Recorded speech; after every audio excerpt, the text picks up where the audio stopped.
It's time for Twit, This Week in Tech. Great panel this week. We've got Victoria's Song from The Verge, our dear friend Stacey Higginbotham from Consumer Reports, and car guy Sam Abul-Samad. We'll talk about Tim Cook leaving Apple, a lot more leaving Meta involuntarily, and why Australia's teen media ban just ain't working. That's coming up next on Twit. Podcasts you love. From people you trust. This is Twit.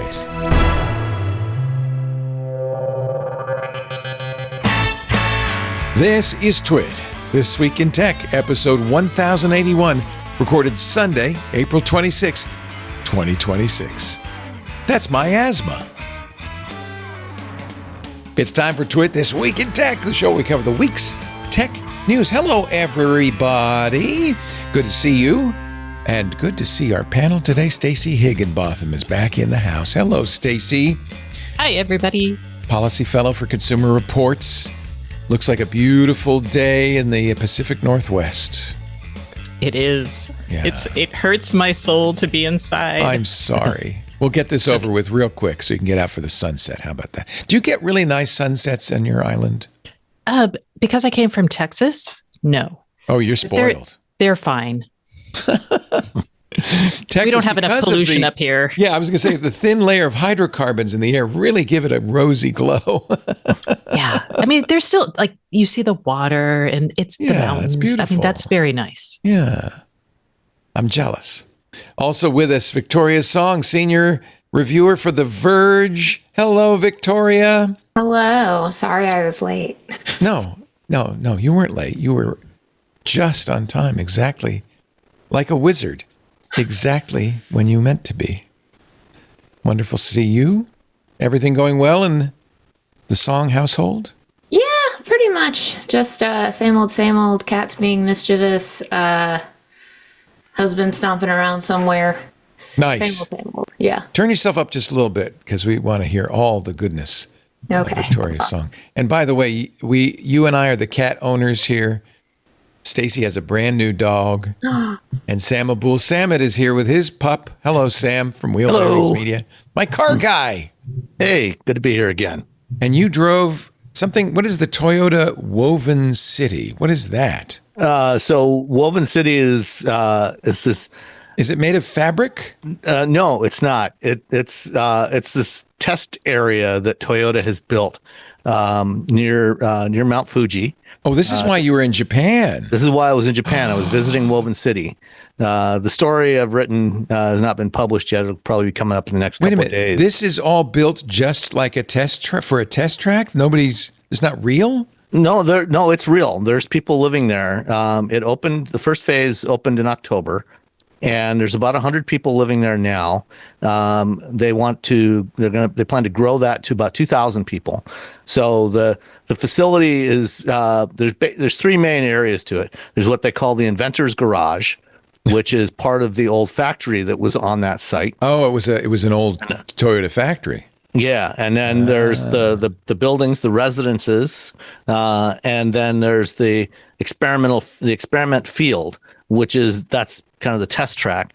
And so they're working on all kinds of different mobility technologies, some of which I'm less enamored with. I see a little scooter there. Yeah, the scooters are pretty cool. They call it the Swake.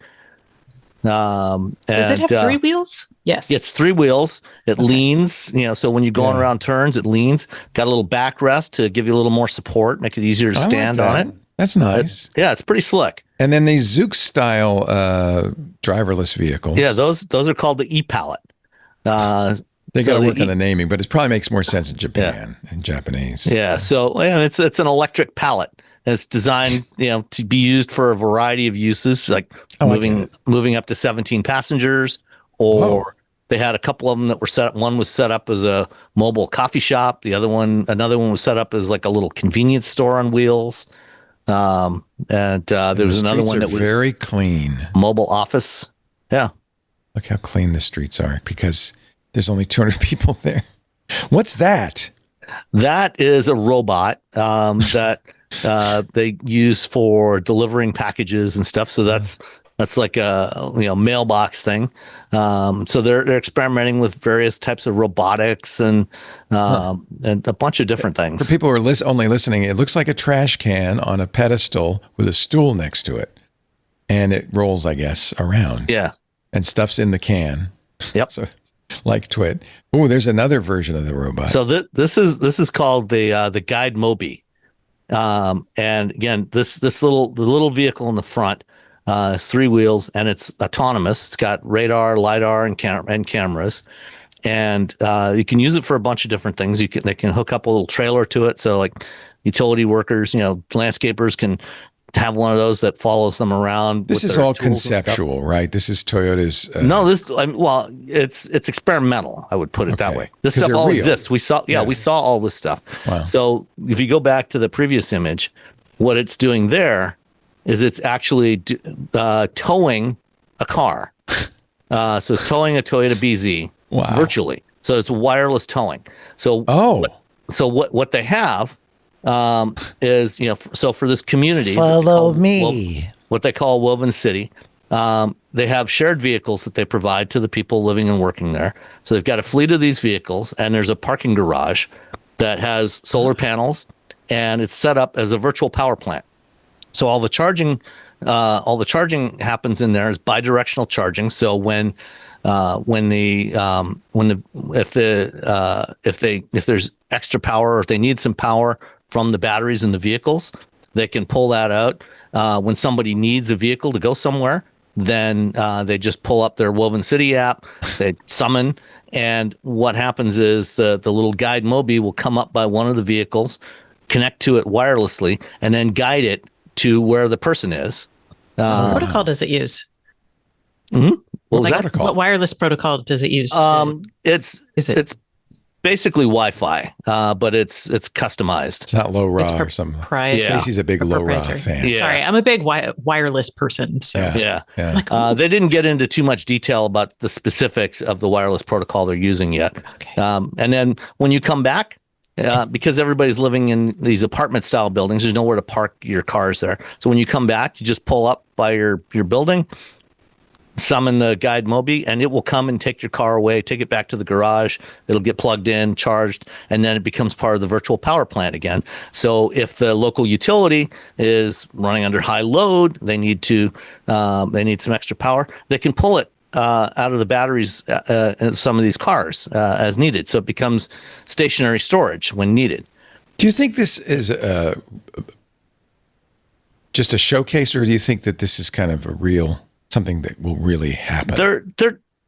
Whether something, I think some of these things, things like the VPP, the virtual power plant, the shared mobility, come true. Those things I think will absolutely happen. I mean, there's a lot of experiments going on globally with VPPs.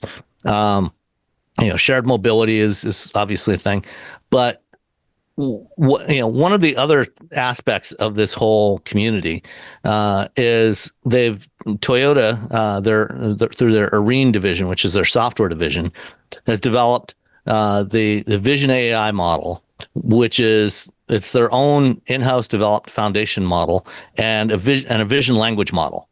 So rather than processing text, it's processing visual inputs from the cameras. And it can be used for a variety of stuff. So when you walk around the city, there's cameras everywhere. Everywhere, and it's watching everything. Oh, that's not so good. and the idea is to see what people need when they need it. Yeah. The Japanese don't mind that so much as not as much as Americans do. Yeah. But and one of the cool things they're doing with it is collaborative perception messaging.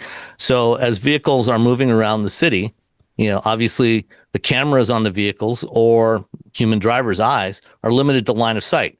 And in an urban environment, when you've got a lot of buildings close by, it's easy for stuff to be hidden. And so the cameras can detect, if someone is approaching the street that might not be visible to a vehicle coming down the street, and it can send a message to it and provide you some extra situational awareness.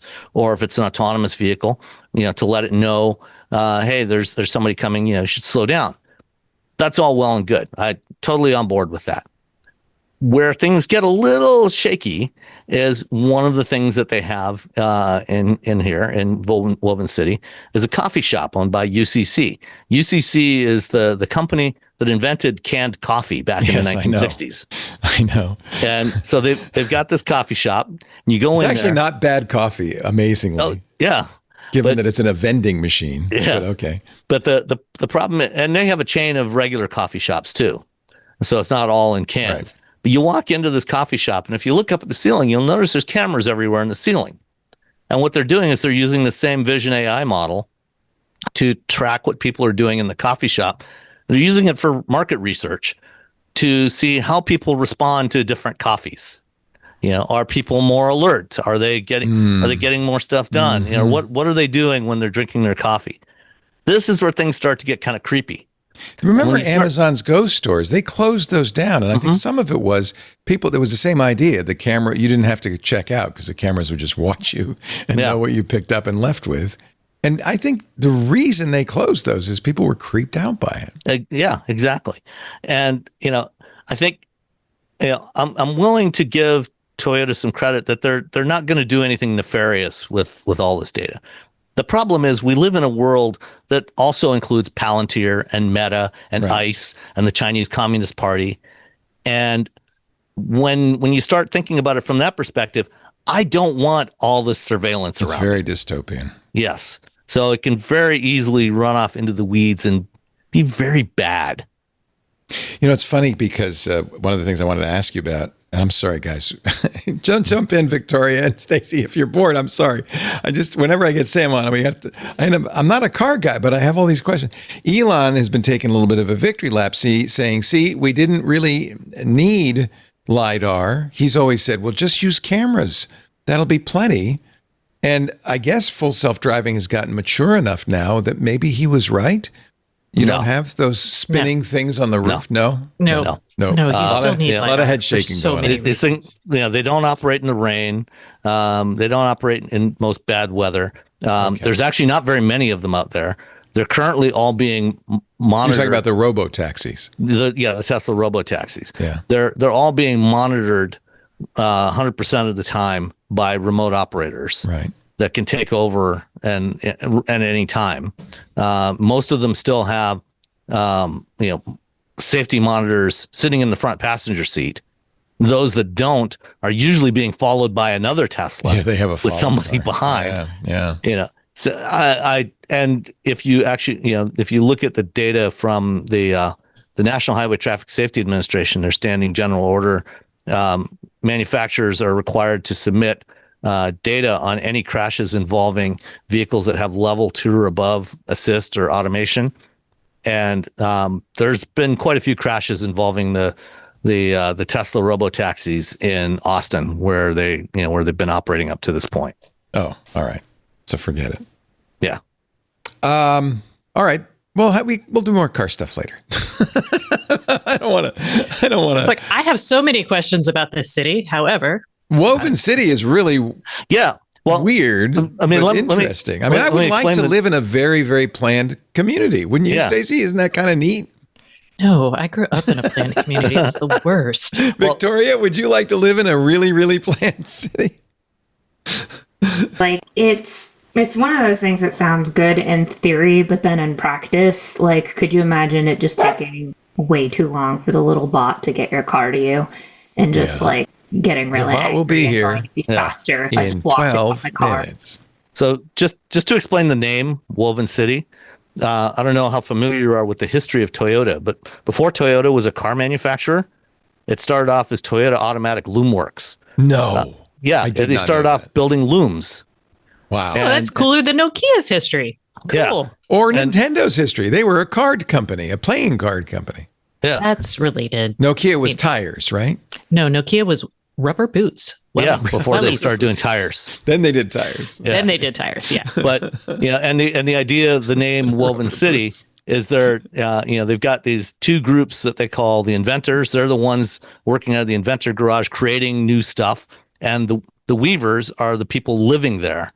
And so I'd be a weaver. I kind of like the idea of kind of like something really modern and and they're trying to delivery bots weave together an ecosystem of new technologies. And you'd be with other interesting people. Yeah. Stacy's blurry. Victoria's microphone is 100 feet away. I don't know what camera setting I have on, but it keeps trying to It's focusing on like you. It wants to go outside.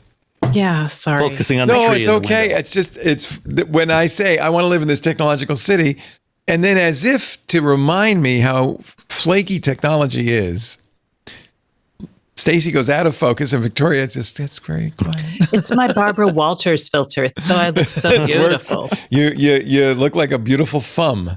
So that's actually probably the best version of me. Not a wrinkle in sight. All right, we should talk about the big story of the week, which is it's funny because there was a little kind of kerfuffle among the Apple rumor mill for most of last year. Mark Gurman, who's the king of Apple rumor guys, said, Tim Cook's going to retire sometime, and John Ternus is the likely replacement. Then the Financial Times at the end of last year said, not only is that true, it's going to happen before WWDC and sometime in the spring, which was a surprisingly specific rumor, although well-sourced because they had 4 different reporters on it. To which Mark Gurman said, no, I checked with my friends at Apple. They said it couldn't possibly happen. Tim Cook actually went out and said, no, I'm very happy. I'm not going anywhere. And then, boy, lo and behold, on Monday, Tim Cook says, yeah, I'm retiring. And September 1st, John Ternus is going to be the new CEO of Apple just in time to release the new iPhones. And Mark Gurman got a little cranky. He said basically that the Financial Times was wrong, it was false. And it's become pretty apparent that somebody at Apple called the Financial Times and said, we'd like to plant this story just to prepare the market. We'll deny it, but it's true. And it all came true. Victoria, is this a good thing, a bad thing for Apple, a new CEO?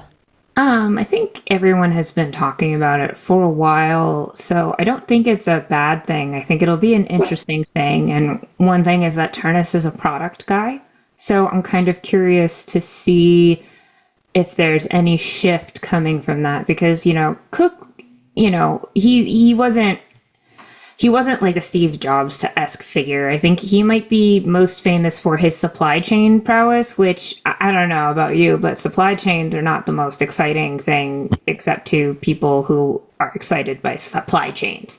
So, oh my God, right now it's so important though. It's a hugely important thing. It has it has such huge impact in like why Apple has as much money as it does now today, and like the efficiency there. But it's not a flashy thing. It's not the one more thing. It's not the thing that people or like the fans necessarily salivate over.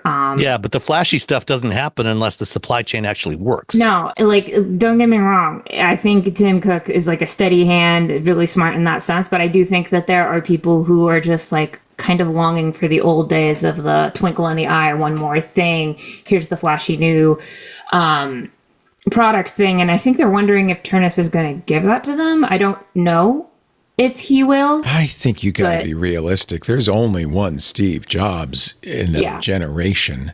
And even people who are really good at keynotes, like maybe Jensen Huang from Nvidia, there's still no Steve Jobs. You're not going to get another Steve Jobs in our lifetime, probably. Well, who knows if we're going to get another Steve Jobs in like the gadget space. We might get them in a different space. Right. Maybe there is an AI. I don't know who it would be, though. There's nobody I can think of right now that's got that laser-like focus, that vision, that taste. Well, Jensen's probably the one guy who's close to that. He really has managed. By the way, this week, Nvidia, $5 trillion company. What the? I mean, I'd have money to isn't real. Oh yeah, that's right. Oh, never mind. Let's start there. It's at that point it is. It's pretty imaginary. Jensen has benefited probably in some ways like Steve Jobs from a laser-like focus. Yes. Like Jensen's core belief was, I will do massively parallel compute, right? I will design special chips. And like I started covering Nvidia like in 2008 when they had just launched their first like chip that was designed to go into cell phones, and they were pitching parallel compute for graphics on like enterprise computer, like for PowerPoint and stuff like that. And everyone was like, that's ridiculous. But he's got, is it everything's, when you have a hammer, everything's a nail. He has got a really great either nail or hammer, and it's found its moment and he's ridden with it. Now, I don't know if that really compares to Jobs or not, but yeah, I mean, Ternus, to his credit, his first job out of college, and he was only there a couple of years, went almost immediately to Apple, been there for 20-some years, 25 years, was at a VR headset company. So if you're a Vision Pro fan, you might say, oh, that's good news. He's certainly been hands-on with Apple Silicon, which is Apple's, I think, greatest success of the last 5 years. Tim Cook said that he thought the Apple Watch was his, big success, and I think you probably could say that's true. But Ternus is there for that as well. One of the things, though, as a hardware guy, that I have no doubt he'll do well with hardware. But Apple's always done good hardware. Apple's real problem these days, I don't know if you'll back me up on this, Victoria, is software. They need a good software person. Do you agree? I think right now people are mostly criticizing them for their lack of AI software. And he's going to be the guy who launches, whatever Apple AI is. Yeah, so I think that's what, it's an odd time because Apple was getting so much criticism for not being fast to the AI market. And now I think some people are like, well, maybe that was a good thing just because of how things are panning out. So I don't know. I don't know that Apple has a software problem. I just think they have a kind of, like, it used to be that there was one iPad, there was one Apple Watch, there was one MacBook. And I was actually in the Apple store the other day just because I wanted to check out the Neo in person and be like, do I need this? Do I not need this? And then I was just struck by how many of each product that there has been under the Cook era, where it's like there's 40,000 iPads, there's 3 Apple Watches, there's such like a diversity of product where I don't necessarily think that's a bad thing, but at the same time it feels like diluted in a sense where I don't really know where the company is gonna go. I still think like whatever it's done well, it continues to do well. And the main question is like, what are they gonna do with AI? Because it feels like they've been on the back foot a little bit and trying to catch up to things. Like Meta is leading in the smart glasses space. Google is ahead of them there as well. Google is well ahead of them in the AI space. So it feels like they've just been saying Apple gonna Apple, and other people going like, I don't know if that's going to work for you anymore. So what's the next step? And I think Ternus has to answer that. Yeah. Well, we will certainly see it. WWDC is in June. I imagine Ternus will get a little bit of a, round of applause. And then Apple is going to announce, I think, in June, a month away, roughly, their Siri with Gemini AI built in. This is going to be the debut. And then September, new phones, including, we think, a folding phone. So Apple's got a lot of stuff in the pipeline. And I think starting now, John Ternus is going to get either credit or blame, especially for what happens with AI. Well, he's certainly gotten a lot of credit to date over the last, let's say, 5-6 years, maybe a little bit longer. Apple Silicon in terms of turning around success. the hardware design. Yeah, huge success. And getting rid of the butterfly keyboard and the stupid touch bar and all that silliness that Johnny Ive imposed on us. But that was also, Ternus was behind the touch bar as well. He was? Bar, I believe so. And I think well, he was there for sure. Has its defenders. I'm not one of them. But was he responsible wait a minute, for... now, you're not a John... Wait a minute, I got to hear this. I think Victoria revealed that you're not a fan of Mr. Ternus? I'm not a fan of the touch bar. I'm not a fan of the touch bar. I know people who will defend the touch bar to their dying breath, but that's never been me. No. But the question there is, was he responsible for engineering the touch bar to make it actually function, or Where did he I mean, who created it? Was it the industrial design group or the engineering group? I think Ternus it's was more a likely designer. When he first joined Apple, he was a designer. In fact, his first product was the Pro Display. but he's also a mechanical engineer by training. Right. And to follow up on what Victoria was saying earlier, on the software side, it seems to me that the problem on software is not necessarily the quality of the software, but rather the interface design, which goes back to the whole Allen die problem. And, I think not really thinking through the design enough, so the engineering team is responsible for implementing it, but who was really responsible for creating it? I don't know that we can necessarily answer that question from outside of Apple. Well, it's a new era. I guess we can say that. And congratulations to Tim Cook, because I think he's going to go out on a high note. Apple's done very well. Did get to 4 trillion at one point, back down slightly under 4 trillion. It's just even weird to think of a company being worth 5. Stacey, I think you'd be good at this.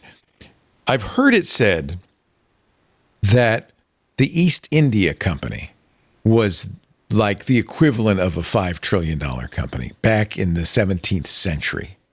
That was such a big, dominant keiretsu, conglomerate, that it was worth that much. But I get it's kind of apples and oranges, so to speak. I don't know if we can.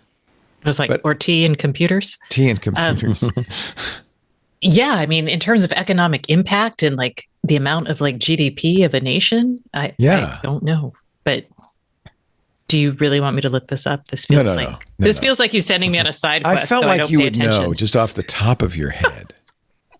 I don't know why. I just feel like you're so smart. You would just go, oh yeah. Well, as many people don't know, actually, okay, get ready.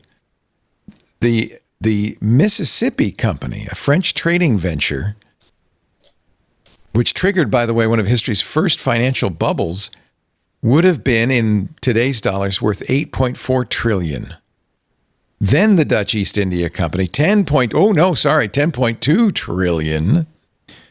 South Sea Company, 5.5 trillion. So these, if you adjust for inflation, obviously, there were companies this big way back in the day, in the 17th and 18th century. But the Dutch East India Company, though, was... It had a monopoly on Dutch trade with Asia. It dealt with spices, silk, porcelain, I think slaves, as I remember. They colonized, the New World and put tobacco and sugar plantations. Those were basically pirates. That's what Dutch East Company was. Yeah. Not the nicest people. But how do you get to be a $5 trillion company? Look, I think Jensen's a nice guy, right? I don't necessarily know if a lot of the tech execs right now are, most of them are nice not nice. People. They're trying to build as much of a monopoly as they can, which kudos to them. That's what business school teaches you. Yeah. Jensen's a very smart guy. I will give him that much. Clearly, and ran the company. It runs the company very, very well and effectively. In other words, it's not a fluke that they're worth 5 trillion. I mean, it certainly helped at AI, but they were smart because it was video games, right? First, it was GPUs for video games. Yeah, and then they found a lot of other applications. Cars for the same core technology. Always talked about that. We talked about cars a lot. They're very big in that. Vision and things like that. Crypto. AI has and they come pushed along. into servers starting in 2010. Believe it or not, it was crypto though. So they were ready. Crypto blew them up. And then they leapt like a frog from that lily pad to the AI lily pad. Well, actually, crypto sank. There was a fall off in between. Like crypto blew them up, and then all of a sudden there was way too many underutilized GPUs out there, unsold GPUs, and their market value collapsed. Is that going to happen? Suddenly. We're going to see a bunch of black wells on the black market in a couple of months. If a lot of these data centers that are supposed to be built don't get built, and a lot of them have not even started. They haven't even figured out financing yet. There is certainly a possibility that could happen. Yeah. Let's take a little break, and then when we come back, we can talk a little more about other things like Meta's big layoffs that are coming, big money in data centers and investments. A couple of huge new AI models came out this week. And the NSA says, hey, Anthropic, you may be a supply chain risk, but we like what you're doing, buddy. All of that coming up as we continue. This Week in Tech with Stacey Higginbotham, policy fellow at Consumer Reports. You're still writing for magazines and publications too? Very occasionally. I've seen your byline. I know you have. Yeah, but you're doing great work at CR. I mean, really appreciate what you're doing there. Even though Microsoft did not listen to you. And they did not. But you know what? The cyber label may still come out. Good. Crossing your fingers. That was a big one. Sam Salmon, my car guy, is also here. His company's Telemetry, where he does research on vehicles. And of course, he does that great Wheel Bearings podcast. And Victoria's Song from the wonderful The Verge. From the wonderful The Verge. And you're still wearing the Ouro ring, I see. Actually, no, this is the Even Realities G2 R1. Oh, do you like it better than the Ouro? Currently charging. So this is like a smart ring that fitness tracks, but also controls a pair of smart glasses, which I'm not wearing because they're charging. When you say controls, like how does it control it? You tap it. You tap it, and it can like scroll through a display.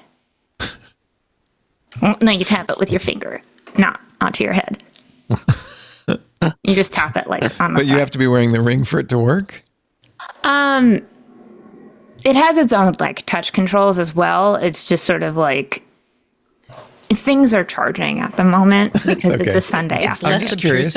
I did actually, my old Series 4 Aura died, and I actually splurged on the ceramic, and I'm really quite liking it. It's very good. And I like the ceramic. It's a lot more durable. Yeah, it's really nice. Yeah. Hey, Victoria, I just want to say your story on the your experience with the glucose monitors. Oh, yeah. And what you talked about on the Vergecast.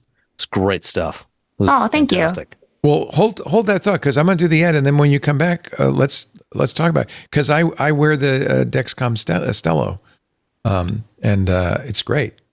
I did try a new service that does the Dexcom called Signos.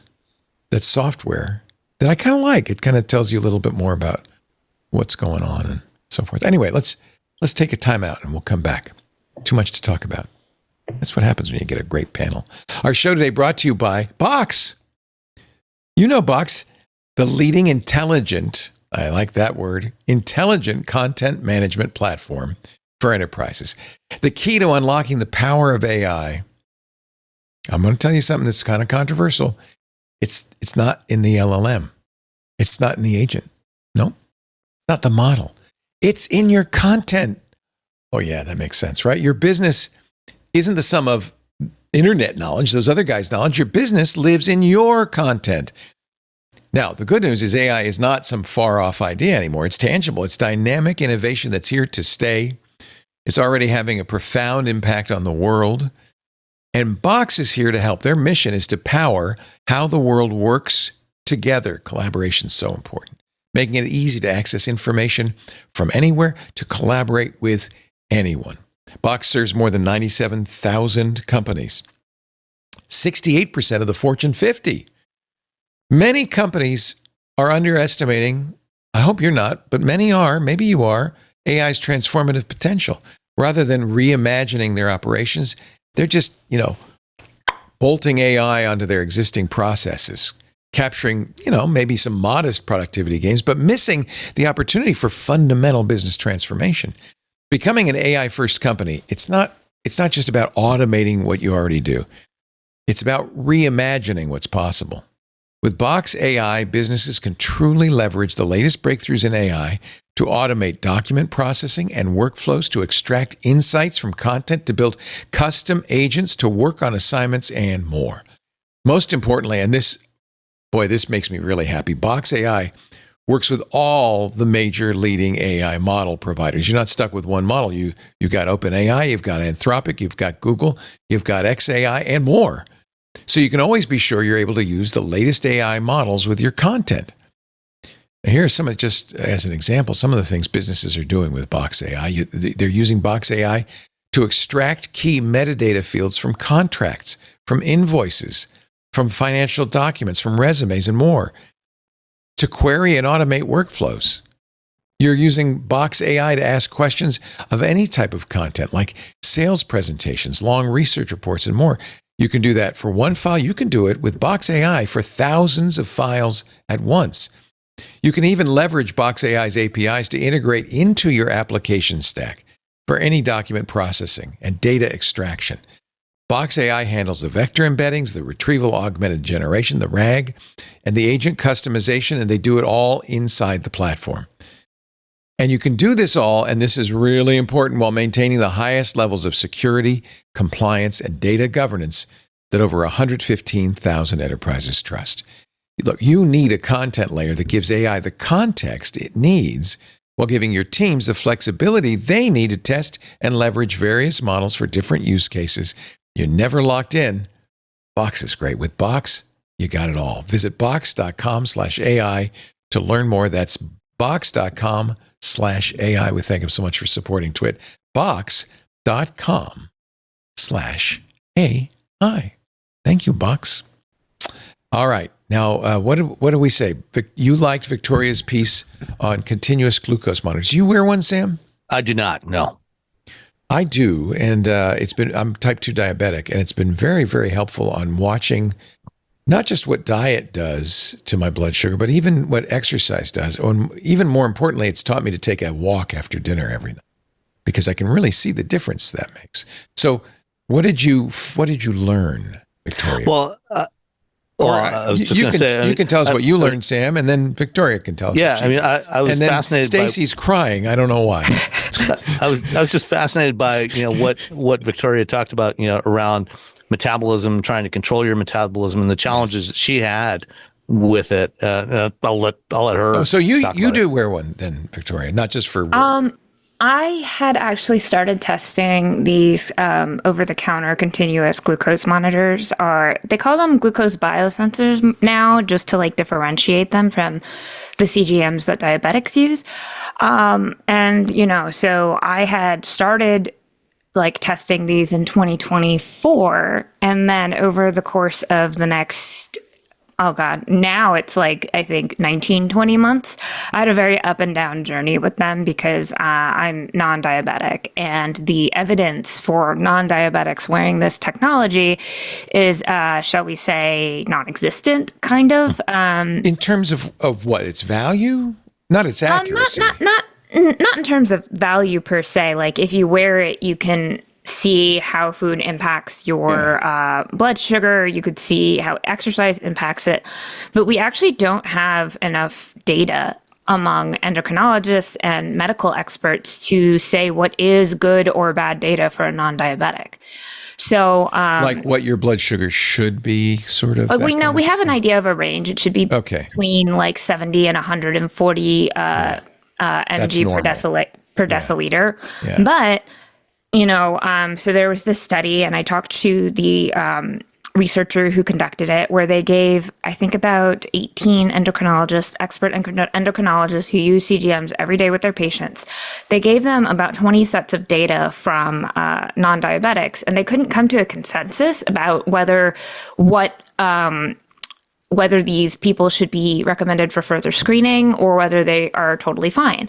So it's sort of this situation where all the experts are well, we don't know what to do with non-diabetic data, but you have wellness influencers out here who are saying that you have to optimize your metabolism. You should never have a spike that's over 30 milligrams per deciliter. You should never get above 115 milligrams per deciliter, depending on what you're eating. And it creates this anxiety, just like a sleep tracker. Yeah. Just a lot of anxiety, which I personally experienced, and it led to a bunch of disordered eating habits for me, where I couldn't I couldn't enjoy myself at parties because I would be like, oh my God, my glucose monitor is going to spike. And then also I was getting readings that didn't match up with a previous 2-week stint that I had done under NutriSense the year prior. When I had done that, I did NutriSense too. That was a CGM as well. Yeah, when I had done that testing in 2023, I was eating like crap. And at the same time, my data was just you're perfect. Your glucose doesn't matter what you do. You can't seem to get a spike over 120 milligrams per deciliter. And then a year later, it was haha, your your baseline glucose went up 40 points for no reason. And so I was like, is there something wrong with me? I have a family history of diabetes and liver cancer, and a bunch of metabolic dysfunction is within my family. Cuckoo. So I would go to the doctors with my continuous glucose monitor data, and they would be like, I don't know why you're wearing that. Your A1C is fine. Your fasting blood glucose is fine. You have nothing wrong with you. And I was like, I don't know. I feel like something's not fully right. I have a polycystic ovary syndrome diagnosis, which also impacts your likelihood for insulin resistance, and it can like lead to diabetes later on in life. So I was like aware of these things. And after a long period of time of advocating for myself and having like these feelings about food and exercise, I found out that I do have something called it's a long metabolic dysfunction associated steatotic liver. It's fatty liver due to metabolic. Just my metabolism is basically. You're my kind of person, because I'm an old man, and we could sit around on the front porch and talk about all of our little ailments and problems, and you just have you have a rich collection of things.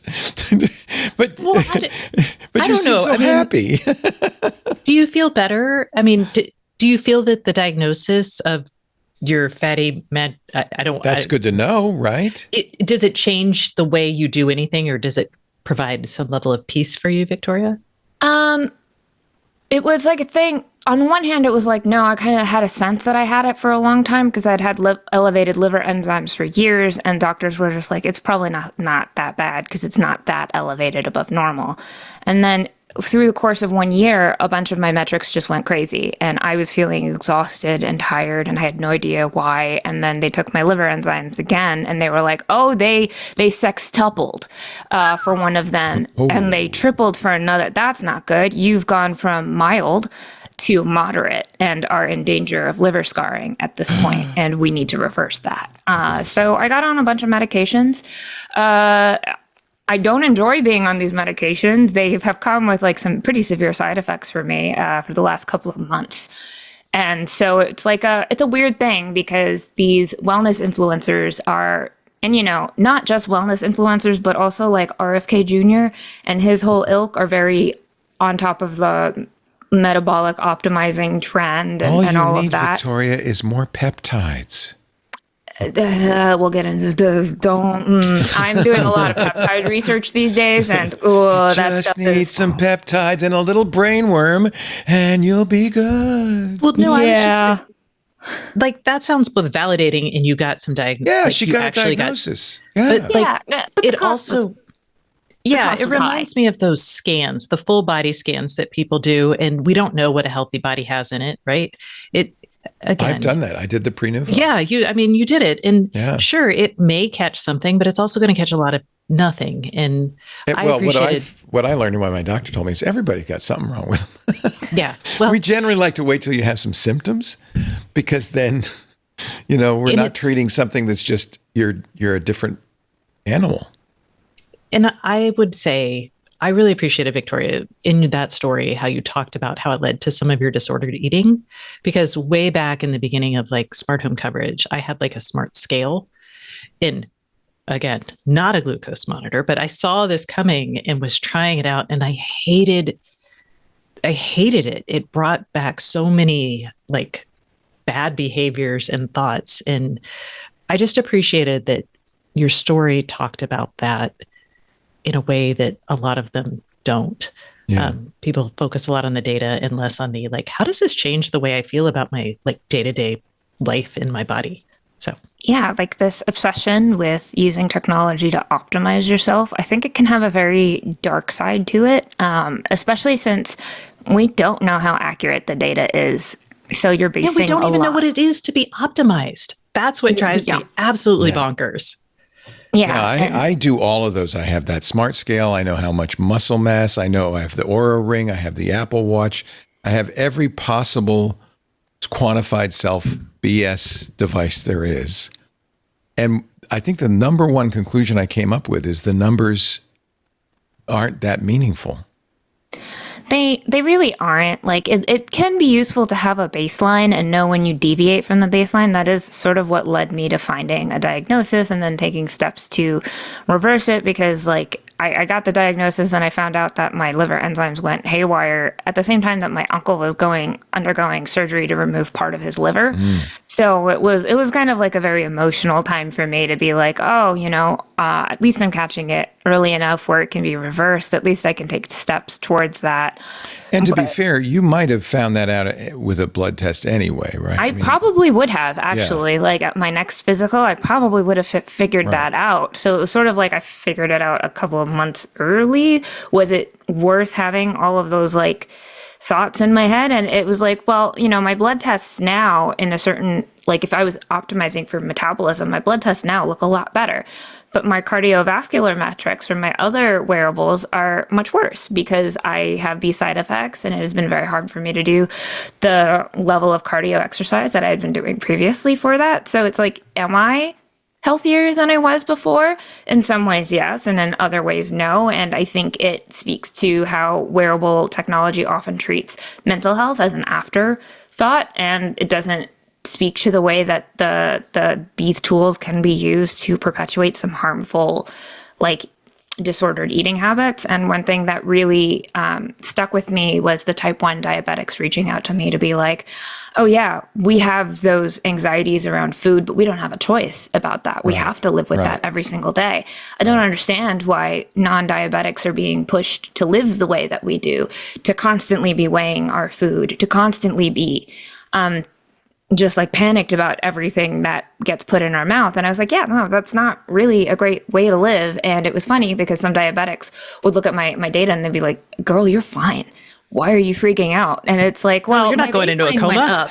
I'm not optimized. Whoa. Yeah. And what does that mean, right? Yeah. So I kind of wanted to tell the story. It's like, it's not black and white. There is a lot of value to be had for people who are pre-diabetic, people like you, Leo, who are type 2 diabetic, to have that insight and to make those lifestyle changes.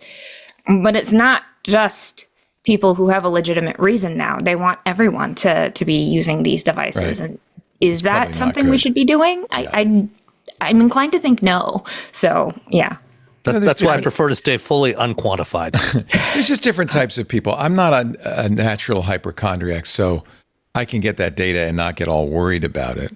But I could see that it's like, it's like the ubiquity of gambling now. There are some people who that's dynamite, they're playing with dynamite. And I think that's the problem is, in this modern capitalist society.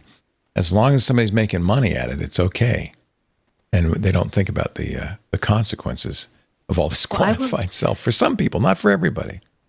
I'll give you an example really fast. I've had a Fitbit since it came out. So I had the little flower Fitbit from, I think it was 2011. And I looked back over the 16 years of data? 17 years of data almost.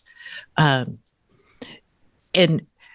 everyone's like, oh, it's great for seeing trends over time. And you're right. You can see like the 30-year-old version of me. You can see your starting downhill. out here. It's a slow decline. You can track your decline as you get older. Right. I am tracking like, oh, look, I used to walk 7 miles a day. That's crazy. Now I only walk like 5.5. And so, and actually my heart rate and stuff has gone down. But the point here is partly it's because I'm like, do I want to buy another tracker? If so, which one do I get value out of it? And after like this many years of tracking and doing like athletic-ish pursuits, I'll say athletic-ish because I'm not like hardcore anything. But pickleball I think the answer is no. Yeah, you're not going to do it anymore. It doesn't really give me a lot of value. It's like the dopamine hit when you wake up and you're like, oh my God, I got a 90 sleep score. That never happens. Oh, if only. Oh, man. Yeah, it really never happens.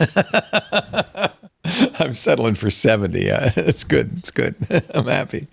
All right. Well, that was a good conversation. Not on our playlist, but I'm glad we did. We're going to take another break. Then we will talk about all of those other things that I mentioned that are... I don't mind. Honestly, this show should go wherever the people who are on it want to take it. And layoffs. Who wants to hear about layoffs? I know. I'm not anxious. I'm not anxious to talk about that. That does make me anxious. So Sam got cars, Victoria got CGMs. Stacy, if you want to talk about low raw or something, we can do that next.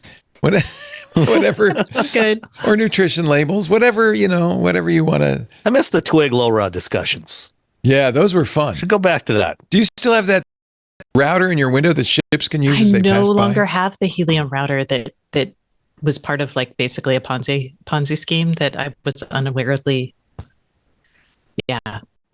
Did you ever make a lot of money? It wasn't money that got paid in helium, right? Well, yeah, but I turned it into like whatever the helium coin was, and then I turned it into cash because I am old and I like my money under the mattress. Smart. By the way, not in weird meme coins. Hey, these days, that's probably not a bad strategy. Yeah, no kidding.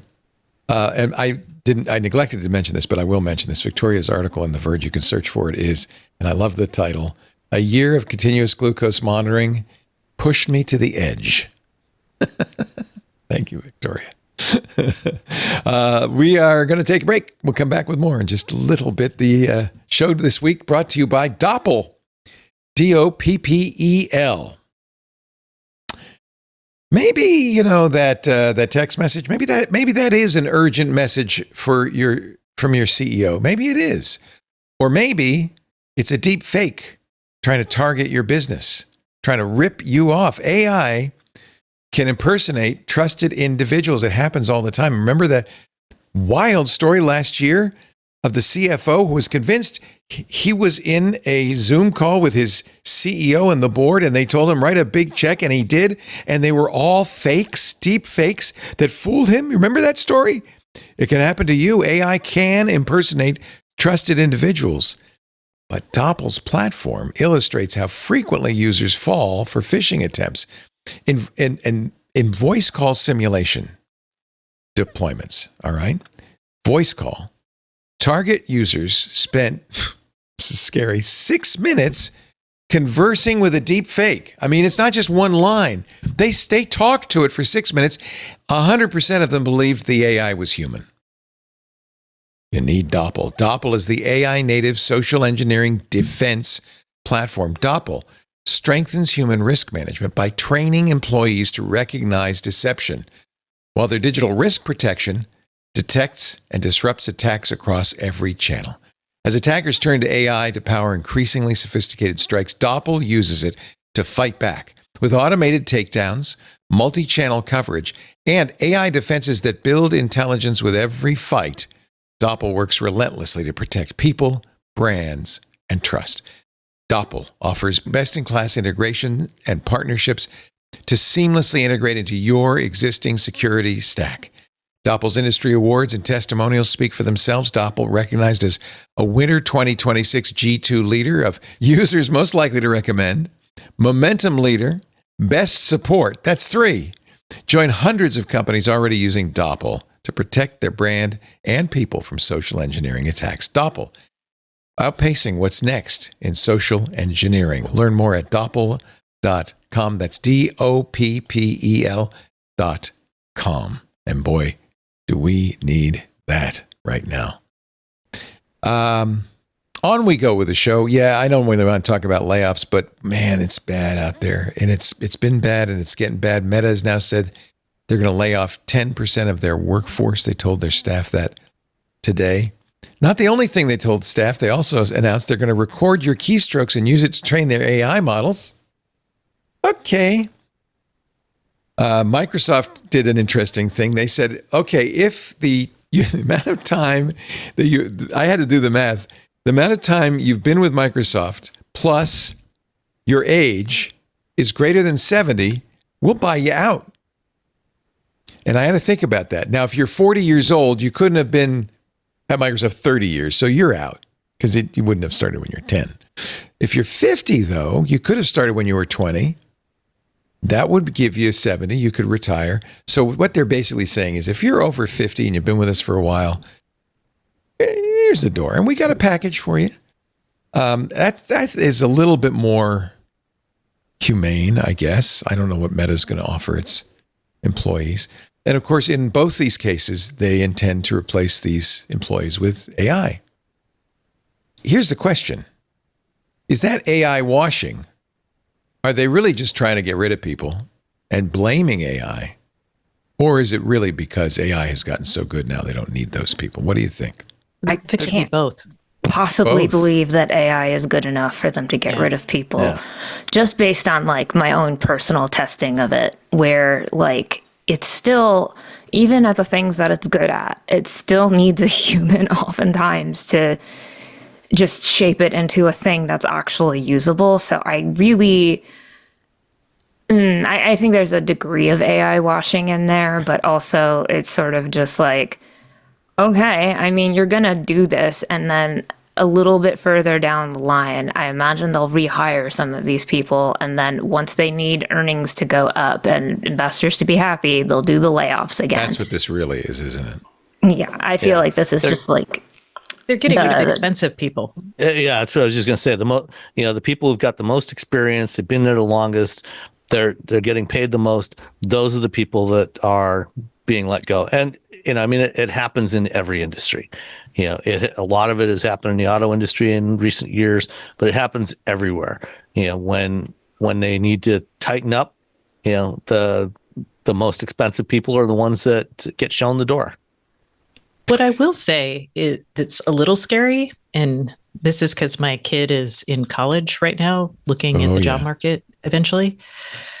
It is really unclear to me because you can take away your expensive people and replace them with AI by hiring a cheaper person who can act as your human in the loop, right? But they're not hiring young people either, like the really junior people. So I feel like we're not going to hit. I wonder if we're going where we were with the trades, where everybody went out of the trades because it was not, seen as a great job. That's too bad, right? because we need more tradespeople. And we need them now, but no one built in.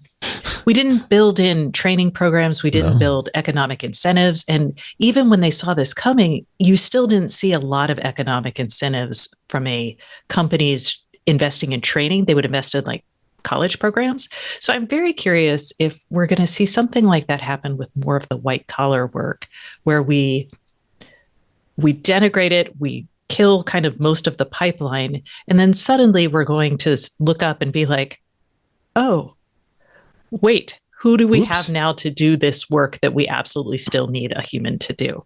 And it's short-sighted, but we've been living on that short-sighted edge for quite some time.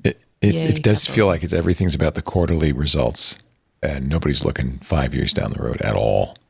We're just like thinking about what we're supposed to do with our time. Like everyone keeps saying AI is going to make things more convenient, and so we'll lay everybody off. Okay, so what happens when we're all laid off? Are we just all going to launch our own podcasts to fill up the unemployment time? I got 3 of them now. Glucose monitoring. We're going to really rigorously plan our meals. One word, Victoria: macrame. Okay, I'm just saying, it's the future. We'll all be doing macrame. My favorite, by the way, my favorite cover band touring in Petaluma these days is Fleetwood Macrame. Anyway, just that apropos. Do they all wear macrame outfits? No, I don't know. It's just a good name. One of the things Meta might be spending this money on, you may remember they admitted that they were going to make $16 billion in 2024 because of scam advertising, 10% of their total advertising. Once they admitted that, the lawsuits have started to pile up in the UK, the US, and Australia, because basically Meta's internal documents admitted it. They didn't do much to stop it. And now the lawsuit's saying Meta knowingly profited from fraudulent ads. They didn't just not stop it. They profited on it. Let's do more. To an incredibly, the cynicism there. Yeah, Consumer Federation, not Consumer Reports. We actually did a letter on this and have been following it pretty closely because it's a huge scam issue. And that's one of the things we work hard on. That story broke a couple of years ago and it just kind of went away. And it's okay, last October, so 8 months ago. But it's like a huge story. And it just kind of, I think it was almost built in, like everybody figured, that we thought they were doing that. Well, the lawmakers are actually taking some action on it now. Good. And I think they won like a a couple Reuters won a few journalism awards. Yay, journalism awards. Yay, journalism. Yay. Well, they deserve it because that's just appalling. And then there's also the fact that Meta is now going to Amazon and is going to buy millions of Amazon AI CPUs. So they are taking that money and spending it on AI. They're going to buy the Graviton, which is Amazon's ARM-based, by the way, CPU, not GPU. Mm-hmm. So are they using it for inference? Well, that's a good question. That would be my guess. Agents create compute-intensive workloads. Agents create compute-intensive workloads like real-time reasoning, writing code, searching. So you do need CPU to coordinate the GPU. And in fact, that's exactly what Graviton is designed to do, handle AI-related compute needs. So I guess that's why, because they're spending money, I'm sure is spending money with Nvidia as well.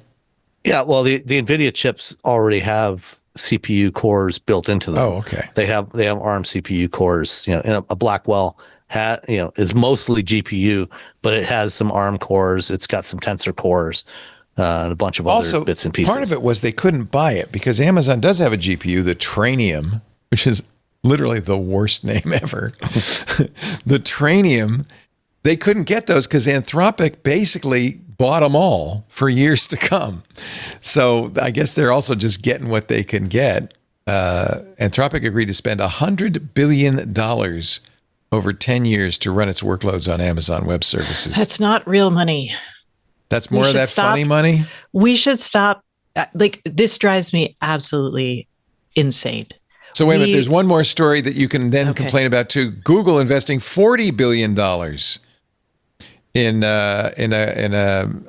Anthropic. Is that not real money either? Okay, we should stop reporting these. We should get the details of when the tranches for these pay out, and we should report them that way because it is spread out, right? It is absolutely spread out. It doesn't exist yet. Right. We're talking about they're going to spend, billions of dollars on something. The chips don't exist. But it also the data center and the compute where that compute happens, it doesn't exist. It's also it zeroes out because Amazon announced it was going to invest $5 billion into Anthropic. So then Anthropic said, we're going to invest $10 billion in Amazon, which could go up to $40 billion if Anthropic. Then Google. It's like it's all going. This looks like racketeering. Well, I'm so sorry. If you follow like old school it's to fool cartel people, crime right? finance. Yeah, you're pay. I'm sure they're core. And they have gap accounting in cartels too. These people deal with money and make it. They probably don't call it gap accounting. Do they do 10Qs and stuff? They do not have audits, nor do they report to the SEC. But it's important to know how much money you're making. Is it real money? And can I actually? How liquid am I? And what has happened? I think here's what I think. The tech press for decades, we've been tech. And we've been focused there. And now suddenly all these people in the tech press who historically been pretty nice to the people they cover, we're being asked to be financial press. Right. And we are not financial press. And the financial press is now so totally beholden to Wall Street and I don't even know what else. There's very few people who are doing the actual math, who even have the capability to do that math. Sorry, this is I started out business reporting and doing stupid accounting stuff, went into tech, and now I'm I should get back into the business. Yeah, we need you. Well, and to build on what you said, Stacey, even to even do any of that kind of analysis of it as a financial reporter, so many of these companies are still private. The ones that are public, they obfuscate so much of this in their books anyway that it's hard to really extract any real fundamental understanding of what's going on. Well, give me some advice then, all of you, because these are stories that cross the wire and I want to report on them. Should I just not even mention them, or should I mention them and do what we're doing right now, which is point out that it's circular? I don't. You have to ask the question. So, Leo, you don't remember how I used to yell at you for not asking questions and researching things? You've got to call their financial BS. I have a little bit of I'm sorry, trauma. Post-traumatic syndrome. Yeah, we should be pulling up their 10Ks and analyzing everything and seeing what we can find. Can I get my AI to do that? I mean, you can. I wonder if it'll tell me the truth. I have used Lovable to write spreadsheet, pull data from financial reports into spreadsheets, and that's totally useful. So what would you be looking for? Well, I don't know, because I haven't spent the time on this, but every industry has code, fraud places where fraud likes to hide. So in retail, you can look at inventory and how they're in here, actually inventory would be another good place to look for it. I'm trying to think of, it's been so long since I've had to think about any Somebody of this. could do really well being a you need a forensic accountant. Yeah. Accountant. Actually, my wife is a really good forensic accountant. I should get Lisa into this. She's really good at this stuff. She could do this in her head. Follow the money. That's what they tell you in journalism school. Follow the money. All right. So we're not saying it's fraudulent. We're saying, though, it's manipulative. The math ain't mathing. It's misleading. It's to fool the markets, to fool investors, to fool the tech press, to convince everybody everything's sunny.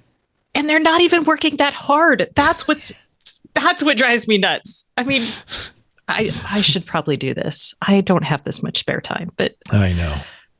And I don't even if you go back to the original Microsoft investment in OpenAI, it was $10 billion that they gave to OpenAI, which was basically for OpenAI to buy Azure time. Right. It was. It was, and it's just exploded from there. Right. That's maybe when they figured it all out. Well, speaking of AI, Spud is out. OpenAI's new GPT 5.5. It thinks it's really good. OpenAI does, and so does Spud. It's got a terrible name. I played with it a little bit. I like potatoes. Yeah. Well, you don't think of potatoes as being great computational devices. I mean, it's just an odd name.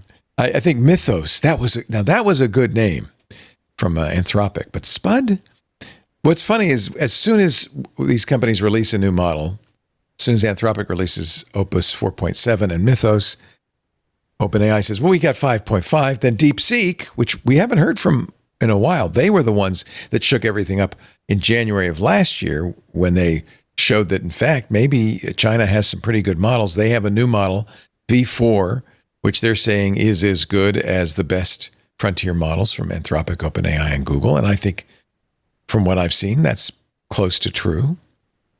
I don't know what it means. They're not, I guess what it means, Jensen Huang said this in a kind of provocative interview he did with Dorkesh, who is becoming the AI guy, right, for podcasting. He said, you don't want to keep China from getting our best chips because all China is going to do is build up its own chips and its own proprietary stuff using the Huawei chips, for instance, which I think DeepSeek was trained on. And that's going to make them better instead of having kind of a universal. Now, it's a little self-serving because Jensen really does want them to buy his chips. But he has a good point. If everybody uses CUDA, then nobody has this advantage. But there's a real risk if you force China to get good at this, that it'll be, I don't know, it'll be too diverse. It won't be we won't all be on the same page, that we could lose our competitive edge, is what he said. Does that make sense? Or is it just self-serving?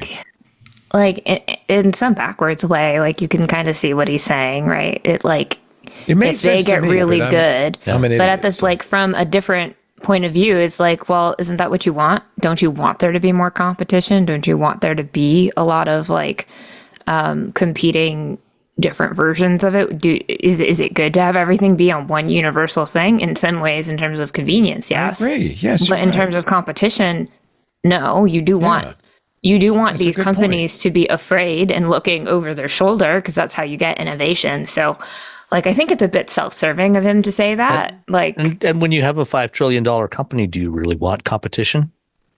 No, you don't. You just want you want 6 trillion. If you have 5 trillion, you're thinking about how you're going to get the 6 trillion. You want to sell all the chips you can make to China until the EU comes knocking, and then you're like, oh.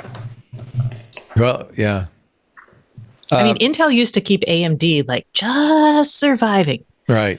Just Microsoft did that with Apple, right? Yeah. Just so that they didn't have a monopoly, right? See, there's competition. We got competition. They're not very good, but we got them.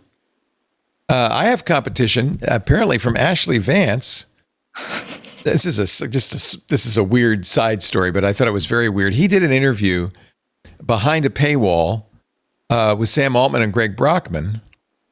And somebody on Twitter said, well, you got to release this to the public. They said, this isn't free. Vance, I think joking, and I've interviewed him. He wrote a book about Elon some time ago, said, well, I'll make it public if you give me $100,000. So a guy did. Jim Belichick, the CEO of a Nevada-based laser manufacturing company, Send, gave him $100,000 to unlock the podcast. Now everybody can hear it. By the way, everybody says it's a very good episode. Man, what was I thinking? Access journalism pays off for Ashley Vance. It just feels a little odd, a little weird. He said the funding wasn't prearranged. It wasn't intentional. He has a podcast called Core Memory and a YouTube channel. Of which, by the way, Send is now a sponsor. I guess he got something for the 100,000. Anyway, I don't know. I don't know how I feel about that because on the one hand, it feels dirty. It's dirty. Because on the one hand, like I understand, The Verge has a paywall. Lots of publications have paywalls because Google and the death of SEO and all of that. You gotta make money. Yeah, we got to keep the lights on in some respect, especially since journalism isn't. Like quality journalism isn't cheap to produce. It takes a lot of time, effort, and whatnot, and resources. But at the same time, just like, I think there's discussions to be had about if something is in the public interest and in the public good, making it accessible in some way. Maybe you don't put all of it out there, but whatever is relevant and that people should know. Like the whole point of journalism is to inform people. But to sell it, to be like, kind of like, well, there's a lot of good info in here, but I need someone to pay me $100,000 before I make it public. Yeah. Like, I feel like I'm not, go get your bag. Journalism is suffering. So I'm not going to begrudge any journalist for making money. But at the same time, like journalism at its core is about providing people with information. And so if you had something really valuable that was of public interest, I think there should be a conversation about making the most important parts of that free for the greater public good versus just going like, cha-ching, 100,000. I think that's what like rubs me as like, this is kind of not feeling great looking at it. Because I think if we had some like, conversationally inside baseball at The Verge, if we have a story that's like really, really, really relevant, we have a couple of stories that go up every day that are free, that do get outside of the paywall, even though all of our content is like under a dynamic paywall, because it's sort of like news, like the New York Times has a subscription, but if there's breaking news, everybody can see what the breaking news is. Right. So it's sort of, there's something we do there the same thing. I mean, we don't hide anything behind a paywall, but sometimes we'll do stuff in the club that we like your book club, Stacey, that we let people listen to when we're doing it live, and then we put it behind the paywall for a month, and then we make it public. Not that we ever do anything that is particularly newsworthy, but most of everything, including this, is public. This show is public. So should I be asking for more money for the book? I think we need to get $100,000 from you, Stacey, actually, is what I think. Oh, me. That's like, right now, I would even buy my own books. I would feel really weird doing that, I have to say. I would feel a little bit odd. It also feels like cherry picking in some sense, right? Like, and this is what the journalistic, like a lot of publications did. You have a few stories that are really, you kind of cherry picked your beat, right? So you only focused on stories that it used to be page views. Now it maybe is things that are going to be worth the money from an analyst. And GigaOM way back in the day had our research business, and that theoretically was that. Yeah. The Wall Street Journal makes money because people make money by paying for it, right? Well, and you could argue Bloomberg has... Same thing. The terminals are hugely expensive. Yeah. But you also did other journalism that was not as well remunerated, right? That people wouldn't necessarily pay for. And that journalism was, used to think it was kind of a public good. I don't know. It's pro bono. Yeah. No, yeah.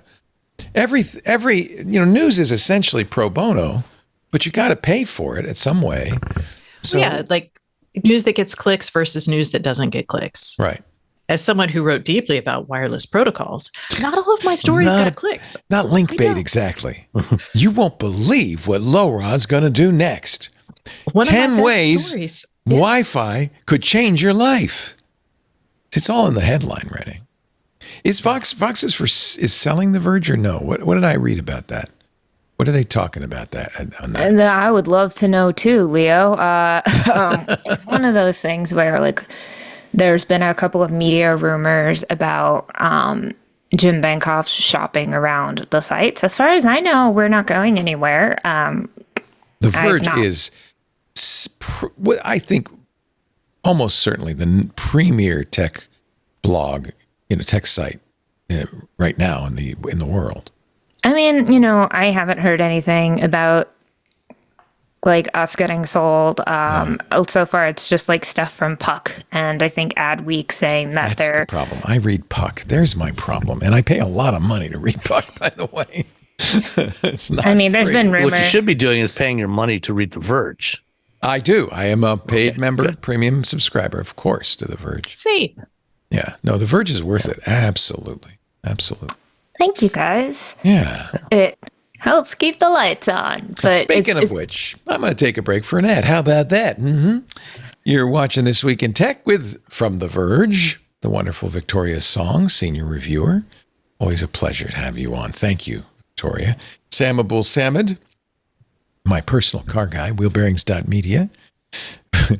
And I apologize. Sam sent me an email saying it's not the Department of War, it's the Department of Defense, Leo.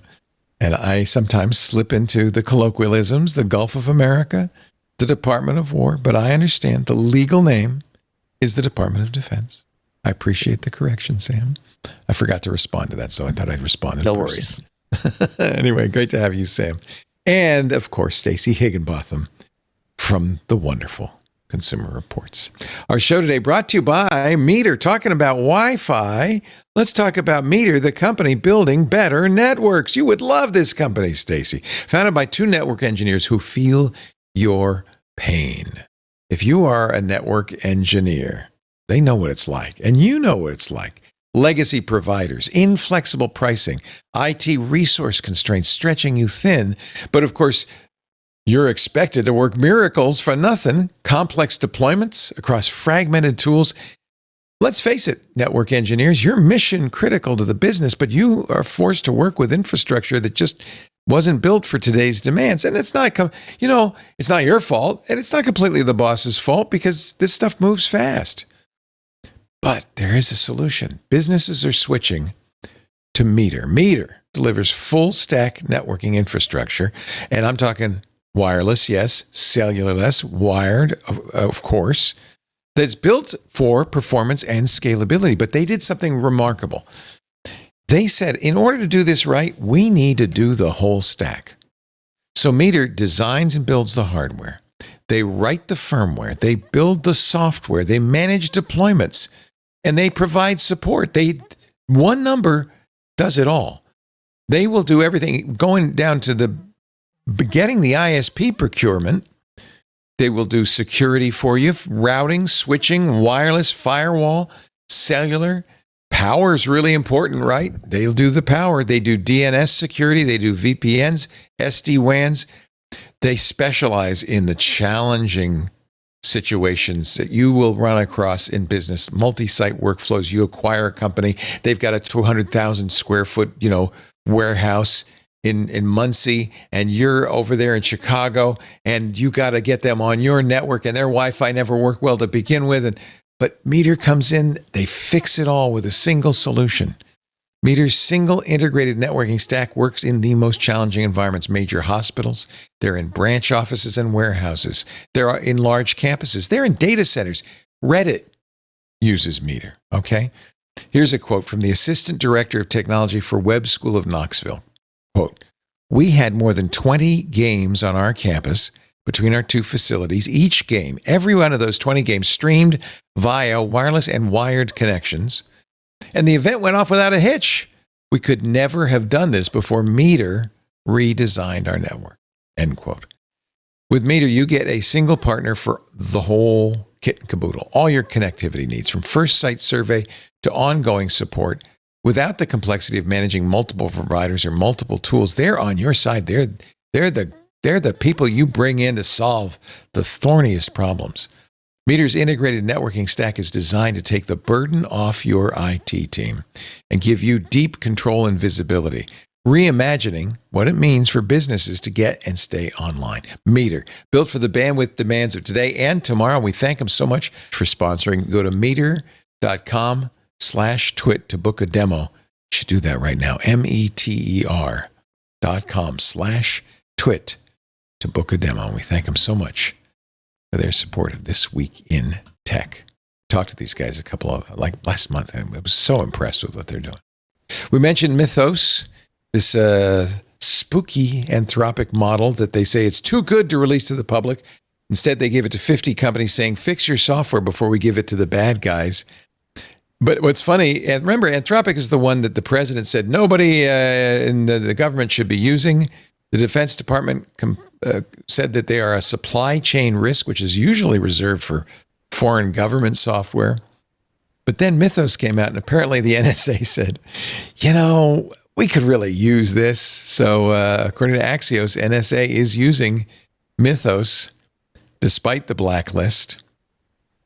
And many other government agencies looking to do it. Last week, we talked about this last week. The Dario Amodei, the CEO of Anthropic, went to the White House, and apparently President Trump now thinks they're pretty good.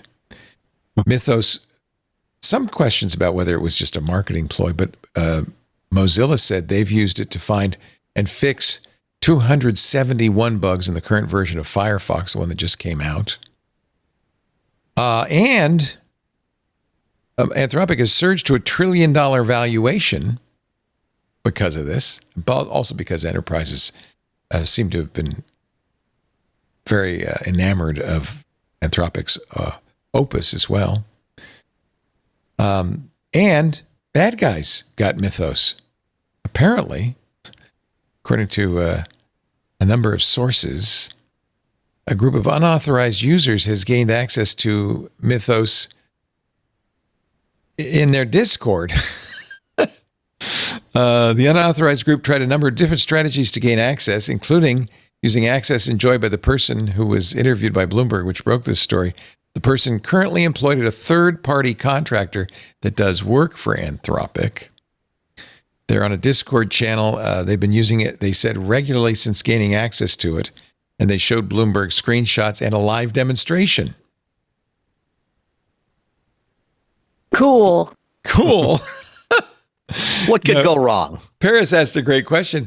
You telling me that this cybersecurity tool that's the best thing ever couldn't protect itself? I guess not. Not when there are humans. That's the problem, isn't it? We are the weak bugs in the code. We are but so terrible. Just eliminate the humans and it'll all be good. Yeah. I mean, we just want things to be so easy and frictionless, and that is our problem. Bloomberg said the group made, quote, an educated guess about the model's online location. And that worked? And it worked. Well, didn't they pull a URL out of the leaked maybe code? Yeah. I think I heard that one somewhere. Yeah.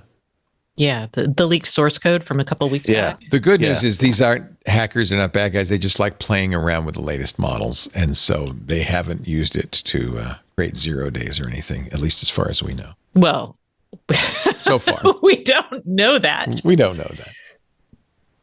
Everything's They fine. said they didn't. So, I mean, I believe we them. should just trust them. It's fine. I will say, like, everybody's freaked out about like AI and cybersecurity, and they should be. But I will say the biggest thing that I think people should be worried about is that everything that was secure by obscurity is now open. Yeah. There's no more obscurity. Yeah. I mean, now no you've got the obscurity. sheer brute force of these AI systems that can go and find everything that was hidden. It wasn't even hidden. A lot of it's like, well, it's too, like, there's things that are hidden, and that's one thing. But then there's a lot of stuff that is floating around that people are like, why would you ever want to hack a, I don't know, this weird esoteric industrial robot that cleans floors? And someone's like, yeah, actually, I would love to do that. Or you're like, oh, there's only, 100,000 of this car out there. It's not useful to really invest the time to do a stupid hack on it. But now you can do it in a night just for lulz, Mm-hmm.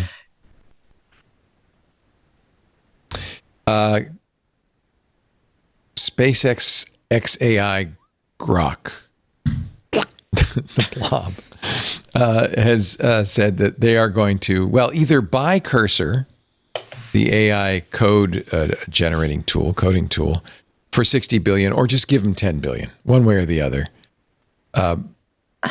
This is another one of those funny because money's not real. This is another. This money's not real. They said they you know what? They posted it on X this week that they're working with Cursor to create the world's best coding and knowledge work AI, combining Cursor's AI-powered coding model with SpaceX's Colossus training. I need an echo. I wonder if they're poisoning the training data to get like better valuations. Are people doing that yet? They have to. They be, right? could do it, right? Colossus. Sorry. It sounds better that way, though. So all these names are just breaking my brain. Colossus training Cursor. supercomputer. It's just. Can everyone just have a mandatory touch grass session every day? This is like what we all need. 5 hours of touch grass time every single day, because the headlines just get more ridiculous. I would, but I'm right in the middle of a coding session with Claude, and I just can't leave. So if you don't mind, I'd like to stay here. It wants me to review the spec. So grass can wait. Grass will always be here. I was out on the grass this afternoon. Did you? With your doggy? Yeah. With your Doge? Tossing That's the problem with kitties, right, Victoria? They don't really go for walks. No. Not with you anyway. No, like I do everything to keep my cats inside, because my cat ran out the other day and I got him to come back in by yelling, "Peter, you are not for the streets." And he ran back inside. and he listened. Yeah, he listened, because I never yell at him. So that's when what I do happens when you give a cat a human name. You call your cat Peter? His name is Petey, and when he's being bad, it Peter. gets elevated to Peter, in which case he's like, "Oh, mommy's mad," and he ran back inside immediately. Oh, there's a sweet little corgi, I think. Yeah. Oh, goodness. Yeah. Corgis are funny dogs because God made their legs too short, but it makes them cute corgi that way. And Stacy just got a brand new Australian Shepherd. I'm not going to pick her up. Oh, she just popped up, and yeah, she's real like cute, a sweetie. Yeah, she's super sweet. Love her. They're very smart though, right? Aren't those the ones that'll nip at your heels if you don't? A corgi will nip at your ears. Yeah, they're both any herding right? dog. Yeah, yeah, any herding dog's like, you go here. Yes, very, very smart, very athletic. We've already been on a 5-mile hike this morning, and I guarantee when I'm done with this show, we're going to be back out there. I've told this story before, Victoria, but I haven't told you. Our cat rings the doorbell. We have a Ring doorbell, and she's learned to walk up to it and stare at it and then it rings in the house. The chimes ring because there's movement in the house, and then we go and we let her in. That's a smart cat. She's learned it, but then the neighborhood cats have also learned it too now. So now, Lisa, when the chime rings, she says, "Okay, who is it? Is it Rosie or is it Georgie or we have all these cats. So we'll come to I guess they learn from each other. They come to the doorbell, and then depending on how much we like the cat, we'll feed it. Well, I was going to say, if you feed it, they'll definitely. They learn. They're so smart.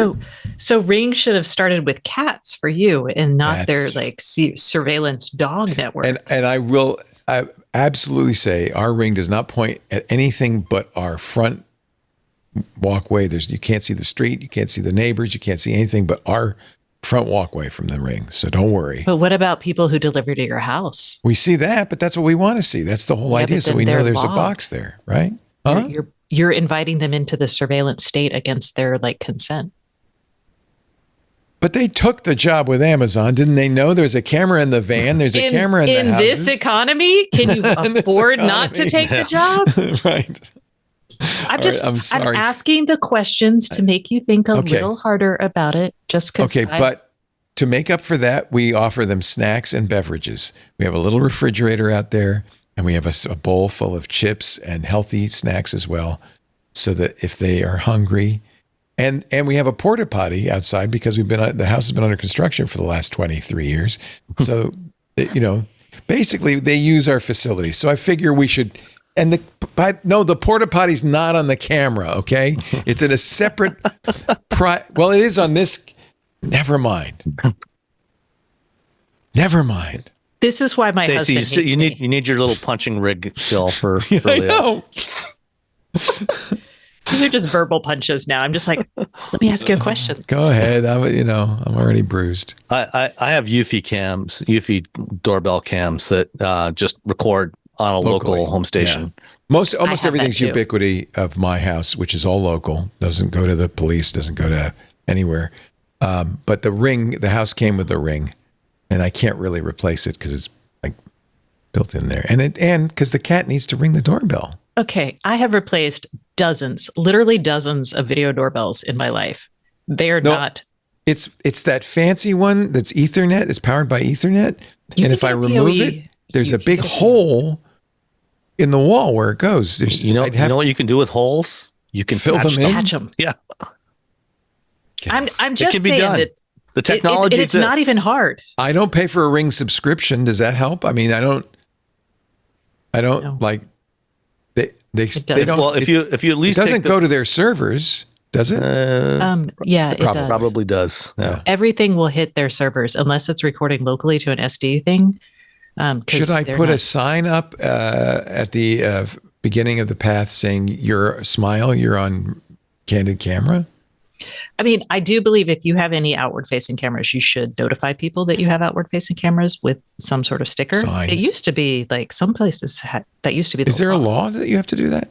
Like, I think in some places that is the law. I don't know where Petaluma or California. Yeah. But speaking of laws, you may remember that in December, Australia banned social media and YouTube for people under 16. Fortune magazine says more than half of the Australian teens get around it with VPNs, face masks, their parents' IDs. It's not working, I guess. Teen's gonna teen. Yeah, what did you think was going to happen? A survey conducted by a UK suicide prevention organization, the Molly Rose Foundation, surveyed 1,050 Australians aged 12 to 15. More than 60% of teens who had social media accounts before the ban still had access to at least one of them. TikTok, YouTube, and Instagram have retained more than half their users under 16 in Australia. I mean, it's probably making them more tech savvy. That's great. Well, that's what one of our panelists at the time said. Good, you're breeding a bunch of hackers. I think it was Cory Doctorow. So this is great. Australia in 10 years is going to be the place where the best computer programmers come from Australia. Because as teenagers, they had to get around we do know that VPN sales have gone through the roof there.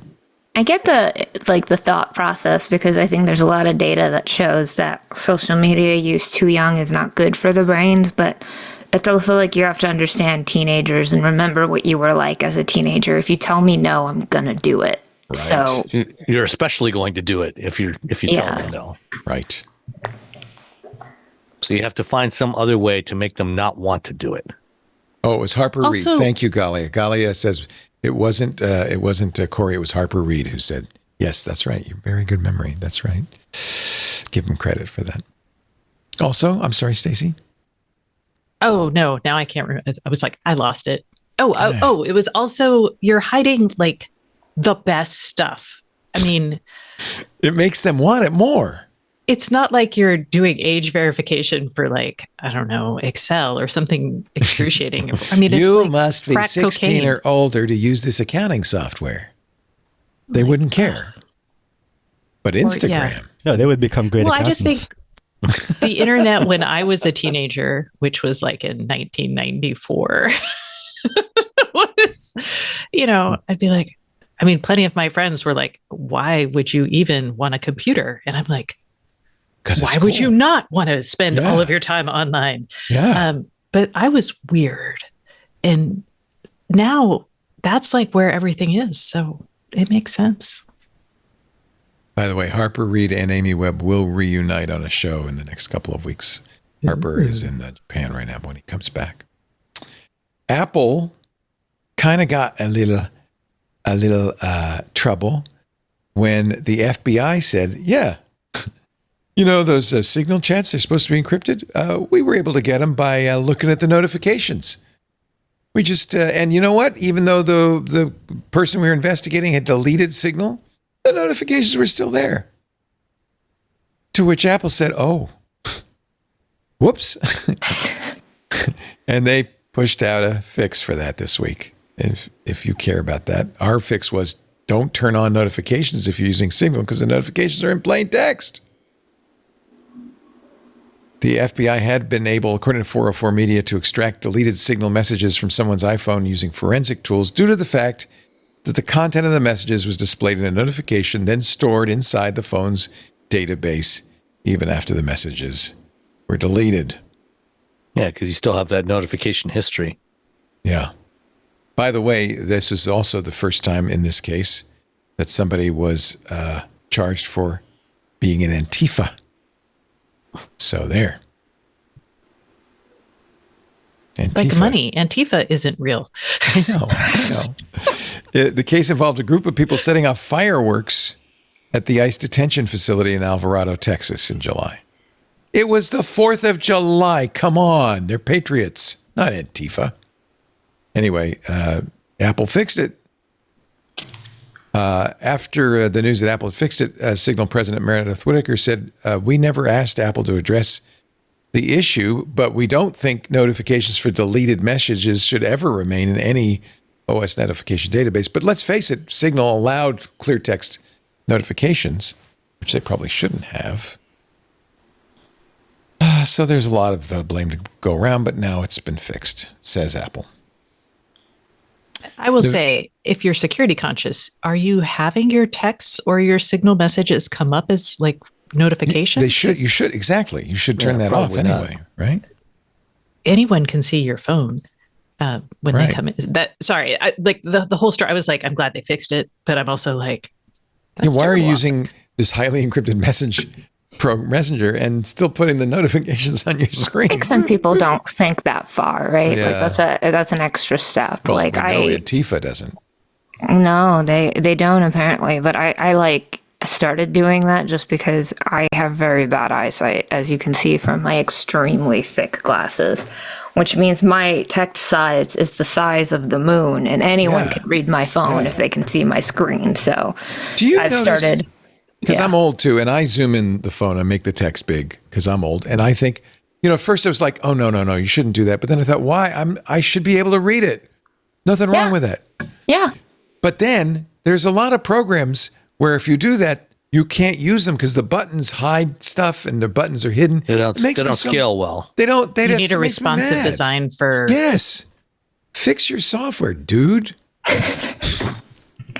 Yeah, I used to have it like zoomed in really, really crazy zoom in, and then I was having those issues with the apps as well. So now it's just slightly bigger, but I still get made fun of by my friends who don't have crappy eyes because they're like, "Oh my god, why is your text so large?" And I have an Apple Watch Ultra as well, and the text on there is also you can read everything. You could do that on one character at a time. Yeah, you can just read everything, and it's like I got nothing to hide, so. That's just good. If you live in Nevada, then Nevada police could be tracking your phone's location. And in Nevada, they don't need a warrant anymore. Woohoo! Woohoo! Nevada signed an agreement earlier this year with a company that collects location data from cell phones, which means police can track a device in real time, all without a warrant. The software comes from a company called, appropriately, Fog Data Science. Did a contract with the Nevada Department of Public Safety. The state has allowed more than 250 queries a month using the tool. They don't have to get permission from a court. They don't have to do anything. Fog calls it patterns of life. You can see people's patterns of life. It can help the police deduce when people are at work, where they live, with whom they associate. Fog says, the data's anonymous. It's linked to devices, not people. Oh, well, that's a relief. And location whose data name's is usually never on the anonymous. device? We have no laws for it is so aggravating. Well, the Supreme Court actually is hearing in a very important case about this. And I'm not sure when this is going to come up, but this is going to be a big case. The FBI has been doing basically fishing expeditions with geolocation, saying, sending they get a warrant for this, but it's still a question. Saying, we want from the phone company everybody who is within a mile of this convenience store robbery, for instance. So if it doesn't matter if you're innocent or guilty, everybody is in this. well, time to build my bunker and move underground and see no one ever again. Nah. Yeah. It's really just your cell phone you have to get rid of. I mean, you'll be living in you're a publishing digital your bunker. location everywhere, aren't you? Let's face it. But you don't have to give up. We could actually advocate still for privacy laws, because right now, like if you look at like the federal, they just announced a federal privacy law that is the biggest joke ever. It's terrible. Is this Marsha Blackburn's your senator's law? Yes. Marsha Blackburn, who's didn't she work for Microsoft? She's basically well connected with big She tech. also did like the anti-net neutrality laws too. Marsha Blackburn, love her. But she thought, well, this is good. We need, very reasonably, we need a federal privacy law so that we don't have 50. We need a good one. A good one, so we don't have 50 different laws that could make it so confusing for a company. Right? Yes, I understand. I mean, yes. You said all the right words. Except her law is crap, and it supersedes all the good laws every other state has.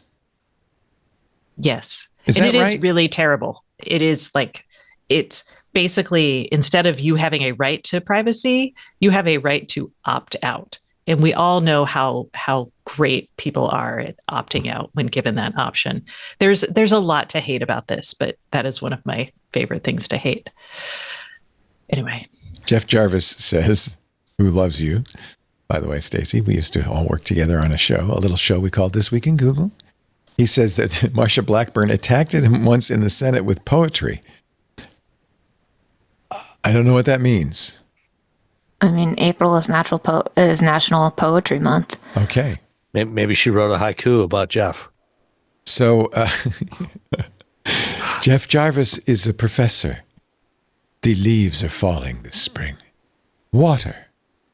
The Supreme Court will hear oral argument next week in Chattree versus the United States. Virginia man convicted of bank robbery. He said that the government violated his Fourth Amendment right against unreasonable search and seizure when it obtained his location from his cell phone records, which put him in the vicinity of the robbery. Lower courts rejected that argument, but now SCOTUS will weigh in. But at issue is something called a geofence warrant. Mm-hmm.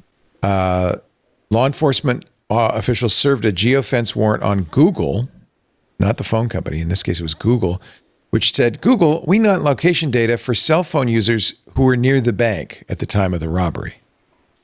The The warrant created a geofence within 150 meters of the bank for 30 minutes before and after the robbery. Now, as you might imagine, quite a few innocent people were pulled into that net. Google gave law enforcement officials an initial list of accounts linked to devices that were in the area. Didn't give them the names. So we're okay. At the second step, based on the initial list, law enforcement officials asked Google for information about several accounts that were in the area during a 2-hour period. At the third step, a detective asked for and received the names and information for 3 accounts, one of which was the defendant. In none of this did law enforcement seek a warrant. A warrant. Yeah, So I wrote about this when it happened. It was back in like. So we'll watch this with interest because this is going to happen this week. Yeah. The government says that the plaintiff did not have any reasonable expectation of privacy in his location data, both because he affirmatively opted to allow Google to collect, store, and use it, and because the warrant merely sought information that would have been visible to anyone near him at the time of the robbery. So why not go find those people and ask them, who did you see around here? Yeah. Yeah, the courts keep killing privacy, without a privacy law, what happens in the courts is they either say you've already told, like you have no reasonable expectation of privacy because you're giving this data up already to get these services, like consumers understand what they're doing here. And then the second is that there hasn't been a documented harm. And so we see those come up in these court cases, and it's very frustrating. Oh, we do now have a photo from the Associated Press of Marsha Blackburn assaulting Jeff Jarvis with poetry. Oh. No, that's fake. That's a fake. That's deep. That's a deep, deep fake. Thank you, Darren. We have the fastest AI guys in the West on our Club Twit Discord. All right, got to take another break. I told Stacy we'd get her out of here before midnight. Stacy Higginbotham. What time zone? No. It's only 4. It's only 5 more hours here. Yeah, you got plenty of time. Stacy Higginbotham from Consumer Reports. Sam Abul-Samad from Telemetry, where he is VP of Research in the wonderful Victoria Song. Well, you're all wonderful. I don't mean to single out Victoria, but Senior Tech Reviewer at The Voyage. Our show today brought to you by Simply CX. When you think about the companies actually winning in tech right now, what do they have in common? Sure, great products, but more often it comes down to how they make customers feel and how seamlessly everything works. If you're a This Week in Tech listener, you know the future of tech isn't just what gets built, it's how it's experienced. And that's why Microsoft launched Simply CX. Hosted by Nicole McKinley, Microsoft's global customer experience leader, each episode of Simply CX features real, no-fluff conversations with leaders from companies like CarMax, TD Bank, and T-Mobile on how AI, data, and design are reshaping customer expectations. If you need a place to start, check out their recent episode featuring Jim McDonnell, Microsoft's global lead for customer advocacy, about why AI agents are becoming key influencers in customer decision-making, and practical ways leaders can identify high-impact, low-risk AI starting points. New episodes drop every other Tuesday.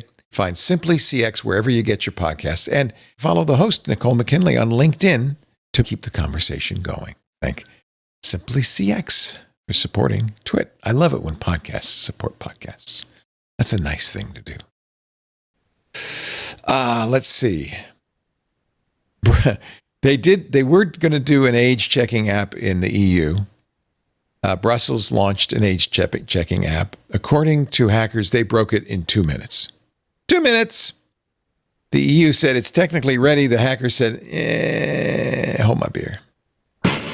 Actually, in Belgium, they have very good beer. So maybe he just said, I'll keep the beer, but I'll still crack it.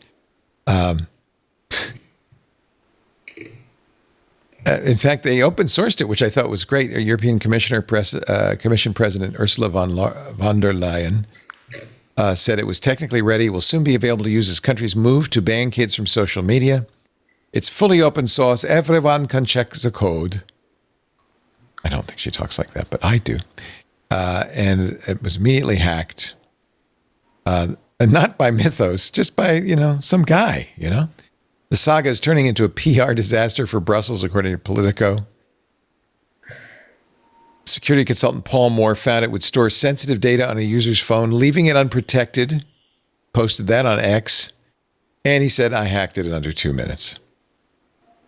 Baptiste Robert, a prominent French white hat hacker, confirmed many of the issues.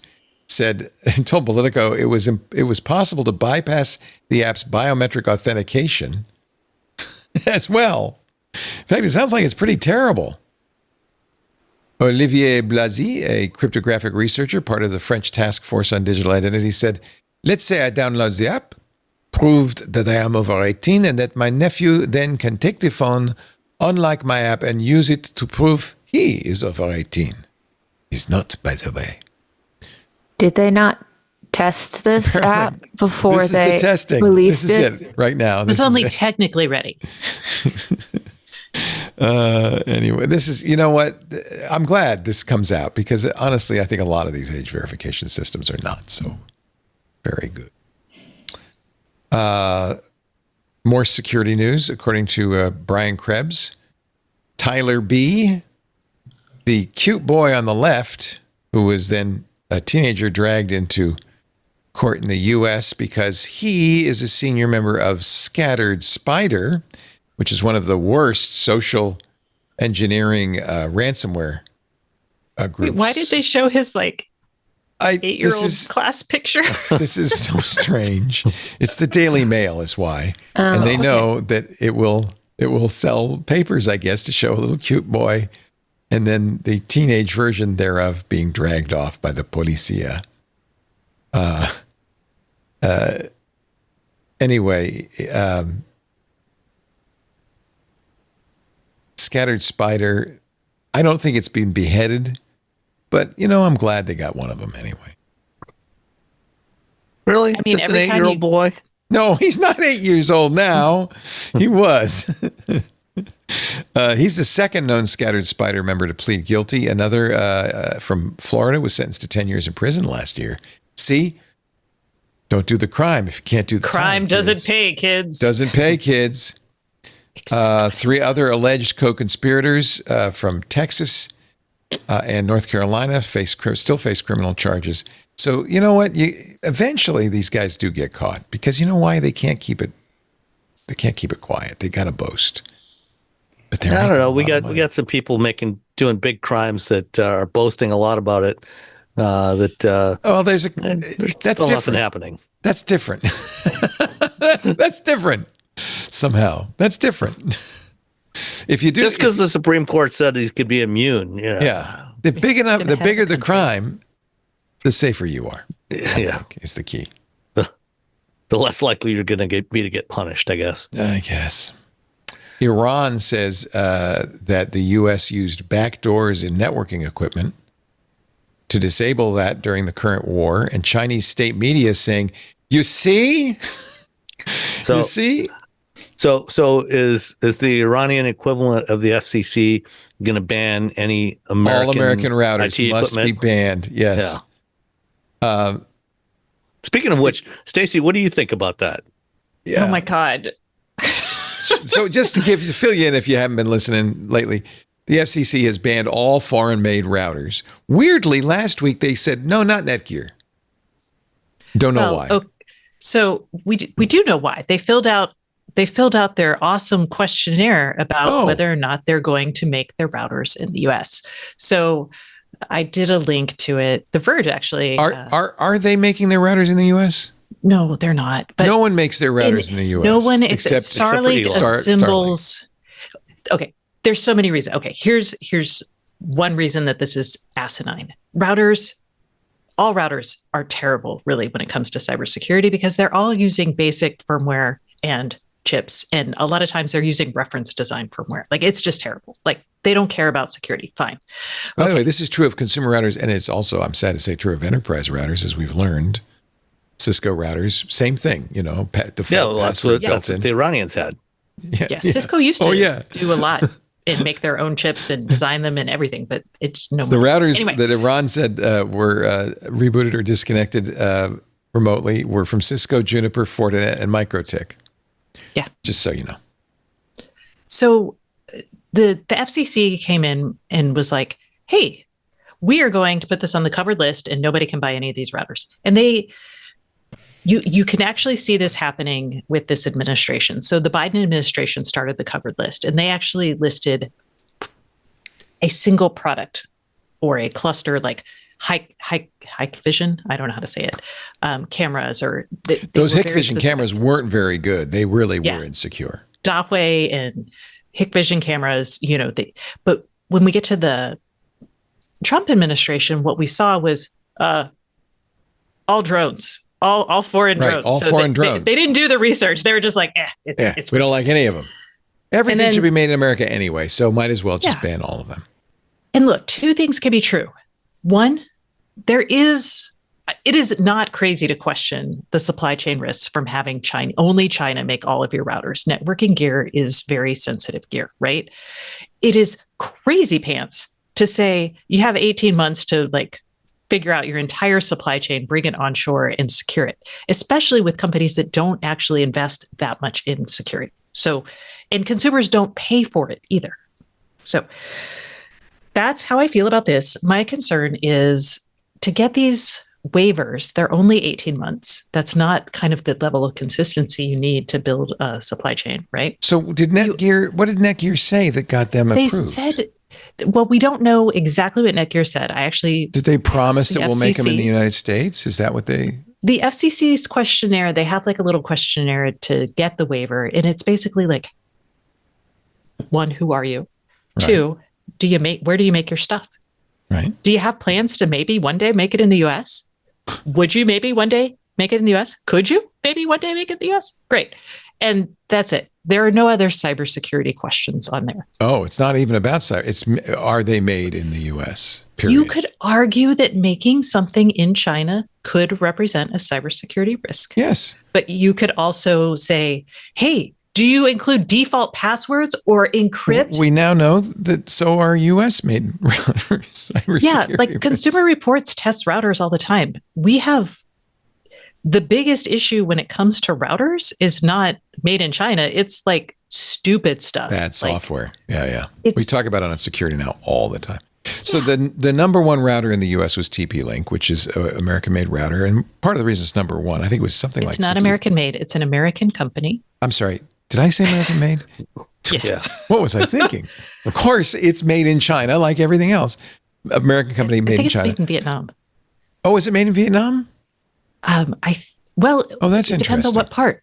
Right. The software, the chips, or the firmware on the router. But there are something like 60% of all the routers in America, partly because Wirecutter loves 20%. Them. Oh, it's only 20%? Boy, I'm bad on the numbers. Sorry, Leo. I was just going to come behind you. Oh, I'm sorry. Hey, 60% of all the routers in the U.S. are manufactured in China. Maybe that's the way to say that. Not necessarily TP-Link, but they are the dominant company. I mean, is it even possible to make a 100% American? No. Yeah, no, because the chips. Most of the chips are going to be coming from somewhere overseas for the foreseeable future. Right. So the FCC says a router will be considered foreign made if any major stage of the process through which the device is made, including manufacturing, assembly, design, and development, occurs outside the U.S. I don't know who would pass that. Even the Starlink router probably doesn't pass that. Yeah, there's no way they're getting all American-made parts in there for the major components. Yeah. I mean, and by the way, this isn't China. This is any country. This is Vietnam. This is Taiwan. This is any country. You just can't have 100% made in America anymore. It's very difficult to. And even if you did, and there are some clothing companies that do have t-shirts or whatever that are 100% made in America, they cost more money. Right. Just because we don't have the manufacturing infrastructure anymore to do anything. Especially for high-tech stuff. Just not even high-tech stuff, just not high-tech stuff. We don't have that infrastructure anymore either. Right. So it's sort of just... I did discover that we still apparently make almond roca candy in Tacoma, which I was excited about as a child who used to more almond roca. That's a good thing. C's is made in the U.S. too. I'll eat anything from C's. But are all the ingredients sourced in the U.S.? Stop being No, stop I mean, challenging. chocolate, man. How much Can't grow coca chocolate here. do we grow here in the U.S.? Oh yeah, you're right. Well, okay, runzas are completely made in the United States. Runzas? Do you know what a runza is? I bet Sam knows what a runza is. No, it's a Midwest's favorite weird food. Let me find a runza. We don't have them in Michigan. There's the cheese runza. It's still. I actually had a box of them shipped to our. But I think the so I can packaging see is where these probably are. shipped from China or someplace else. It's very, very difficult to have anything. A lot of times when you see it made in America, they mean assembled in America. They don't mean made here. So. Well, wouldn't it be a good thing if more Nebraska. things were made in America? So I'll have to check out look for runza when I go to Omaha in June for Runzas Operation are delicious. They're basically pierogies, but they're I delicious. love pierogies. Wait, that was a sandwich. That wasn't a pasta filled with potato, was it? It looked more like a burger. The first No, well, they have burgers. So the Runza fast food store has burgers, but the official Runza thing is fully enclosed in bread, and then it's a meat filling. It's American version of It's the kind of Well, every culture has every culture has a pierogi. paste, like Yeah, bread. carb surrounding Dumpling. meat or filling. Yeah. Yeah. Every culture has a dumpling. Yeah. That I will Dumpling. grant. some variation of a dumpling. Yeah, Well, a pierogi's more of a dumpling, but a runza sounds more like an empanada, which would not be in the it is more like sauce. you're right. When you're right. You're right. Yeah, It's or more like an kind of a mini calzone. kind of like a Or like- calzone, Could we call bao like a guy bao? bao. Absolutely. Sure. This is really fun to think about. I'm getting really hungry. You know what? I'm going to do the last ad because we got to go to dinner. So you hang in there. We got a bunch of stupid, silly stories to wrap it up to cheer everybody up. How about that? Because we've had so many grim stories. You're watching This Week in Tech with the blurry Stacey Higginbotham, the crystal clear Sam Abul-Samad, and the now beautiful dulcet tones of Victoria Song. Once she turned her microphone around, it magically works. It's so good. Placement matters. Placement matters. Absolutely. Our show today brought to you by Rippling. And I love Rippling. One of the hardest things about running a startup is how easy it is to get distracted by what I would call low leverage tasks, right? You got to do them, but payroll, onboarding, hardware setup, they all have to be done. But they pull you away from the work that actually moves your company forward. But good news, Rippling loves doing that stuff. That's what Rippling was built to solve. Rippling is a unified platform that lets startups run HR, payroll, IT, and finance in one system from day one. The Rippling Startup Stack replaces disconnected tools that don't sync with a fully connected platform. There's something nice about it, having it all together. With other tools, the workflows like onboarding a new hire, setting up payroll, provisioning apps, shipping a laptop, it's just a nightmare. It take days. It'll eat up your focus when you need it the most. With Rippling, it just all happens automatically in one place. That's probably why over 15,000 startups, including Cursor, Clay, and Sierra, trust Rippling to scale fast without adding additional ops and HR headcount. So founders can keep building. So if you or your startup want to move as quickly as you can and focus on what really matters, like your product and your customers, well, you need Rippling. Right now, venture-backed startups can get 6 months of Rippling Startup Stack for free. Head to rippling.com/twit. Sign up today. That's rippling.com/twit to sign up for 6 months free today. Focus on what you're building and leave the rest to Rippling. rippling.com/twit. We thank them so much for supporting This Week in Tech. The Onion is taking over InfoWars after all. Yes.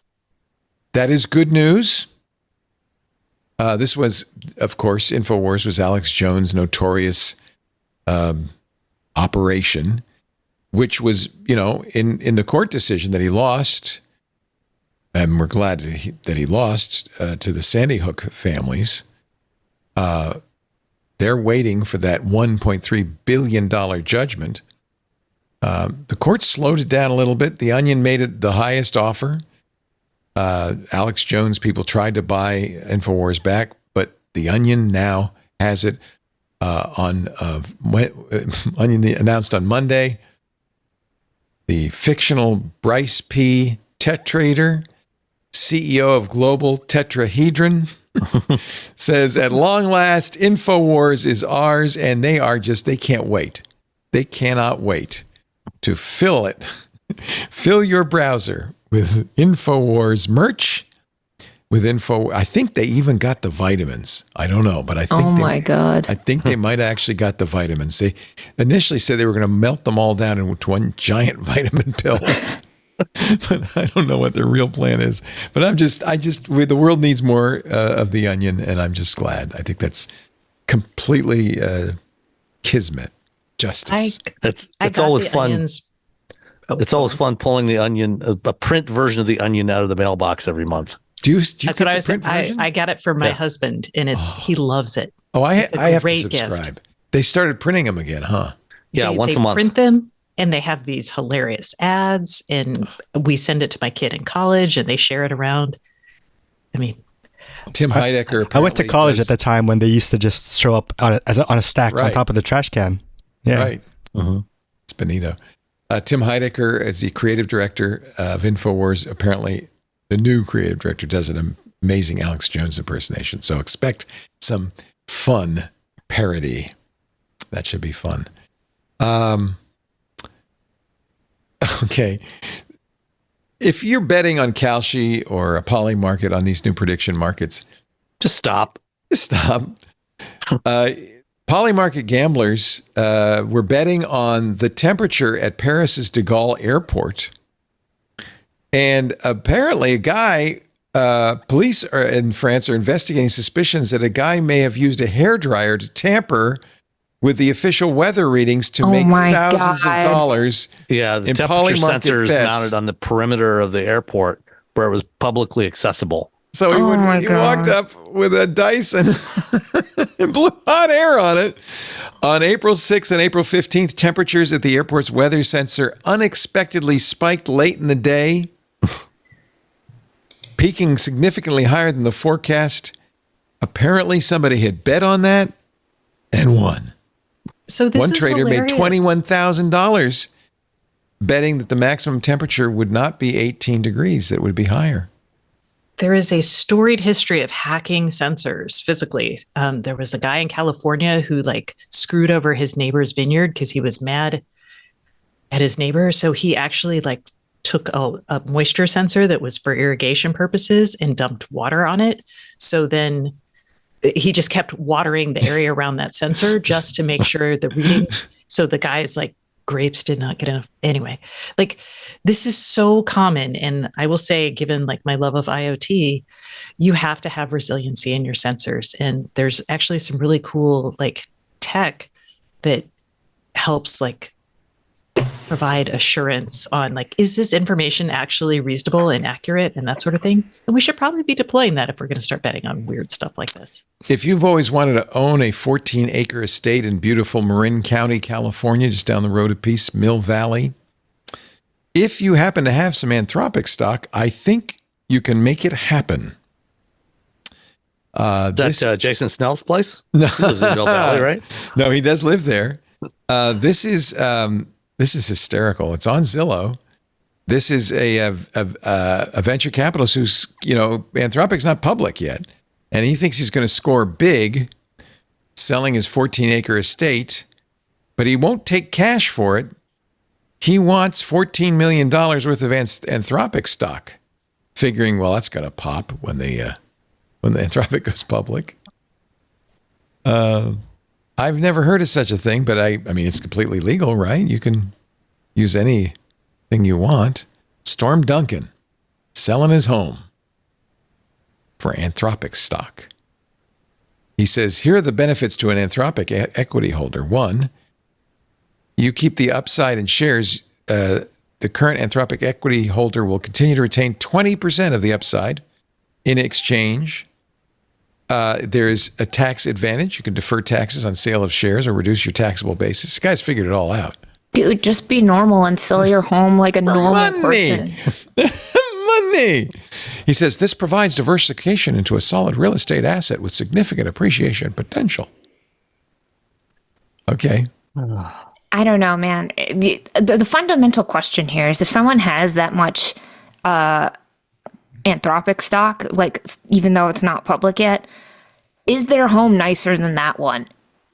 I would think if they had that 14 million worth of that stock, they probably have a nice home already. Come to think, well, they might not. They might be Anthropic employees who just, Yeah, like a junior But to person have who got that paid in much, stock. like he wants 14 million in the stock.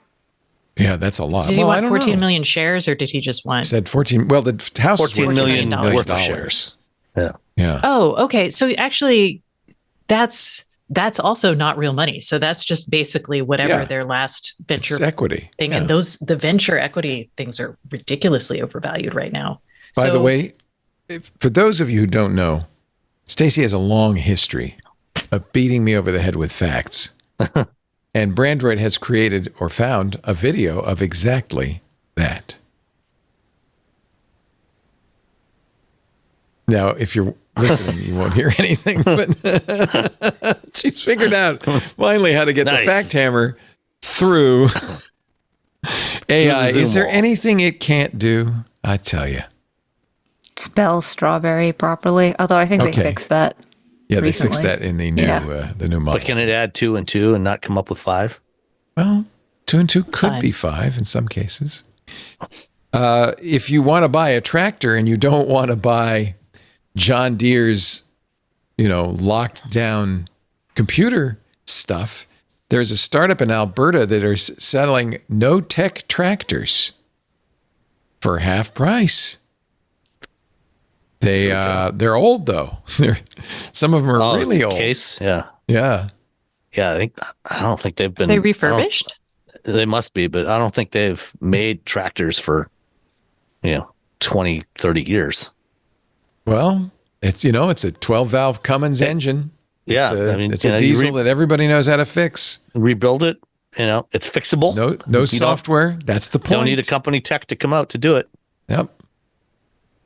There was one segment on farms.com. They got 400 inquiries in America saying, "Can I buy that 30-year-old tractor? I'll take it."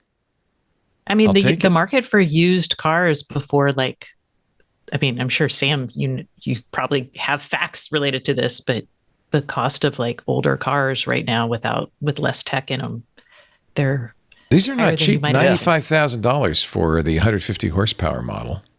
If you want the 260 horsepower model, it's $146,000, but that's still about half what a John Deere with all. I was going to say I haven't priced out a combine lately, but and maybe, but to what you're saying, Stacey, the average transaction price of used cars now is up over $30,000, and if it's very hard to find a decent used car for under 20 grand anymore.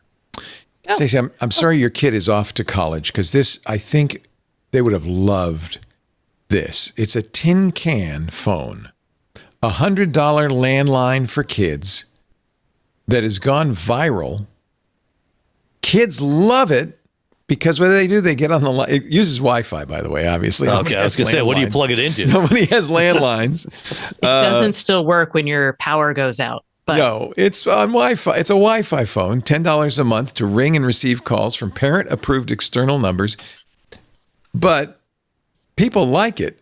In this article from Bloomberg, they quote a parent who said, "It's not uncommon when my kid comes home for the phone to start ringing within minutes. There's real excitement around it we've not seen with many other additions within the home. And the kid will spend hours just talking on the phone like people used to do in the old days." I remember falling asleep with my friends. This is a Seattle company, by the way. Is it? Oh, you know about it. I love it. It's got a cord you can twirl. It's got a cord you can twirl. I think they should offer really long extension cords. You can go down the hall, or your mom can pull on it. A TikTok where someone was describing basically a phone that lived in your house there was, and someone was like, "It's a landline." Yeah, I felt incredibly old. You can't take it out of your house. My kid is 30 years old now, and Mine encountered one of those old rotary dial phones for the first time at about the age of 10. So this would have been, 2005 or so. Couldn't make hide or hair out of trying to figure out how to make a call. Put your finger in the hole? It made no sense to and then you move it in a circle? Yeah. What? I feel like that. The Marvelous Miss Maisel had a joke about the rotary dial. It was like, oh, your number is all nines. And I was like, oh, that is well done. Yes, because that was a bad number because it had to go all the way around. In fact, area codes were assigned to major metros like 212 for New York. With low numbers, they got the good ones. And then over here in Modesto, they got the ones with the 8s and the 9s in it. Talk about redlining. Prego is offering now a special spaghetti pasta sauce recorder deal for $20. It's not as bad as it sounds. Just like one of your little AI recorders. Yeah, records your dinner conversations. Yeah, it comes with Prego sauce, some spaghetti, and a little puck-sized recorder you could put on the table. I know this sounds bad, but and they call it the connection keeper. You press a button, it starts recording the family conversation. But the conversation then goes to StoryCorps, which is a nonprofit which is focused on preserving the stories of Americans at the Library of Congress's American Folklife that's Center. actually kind of cool. So your StoryCorps is an interesting concept. Yes. Yeah. Your family conversation is part of the cultural milieu. Not that does any family still sit down and all together for dinner, except for Thanksgiving and holidays and stuff, Passover? I like the concept, but also my family conversations are not worth recording. We're all looking at the phone now, but there's nobody talking. Also, it's just like connections.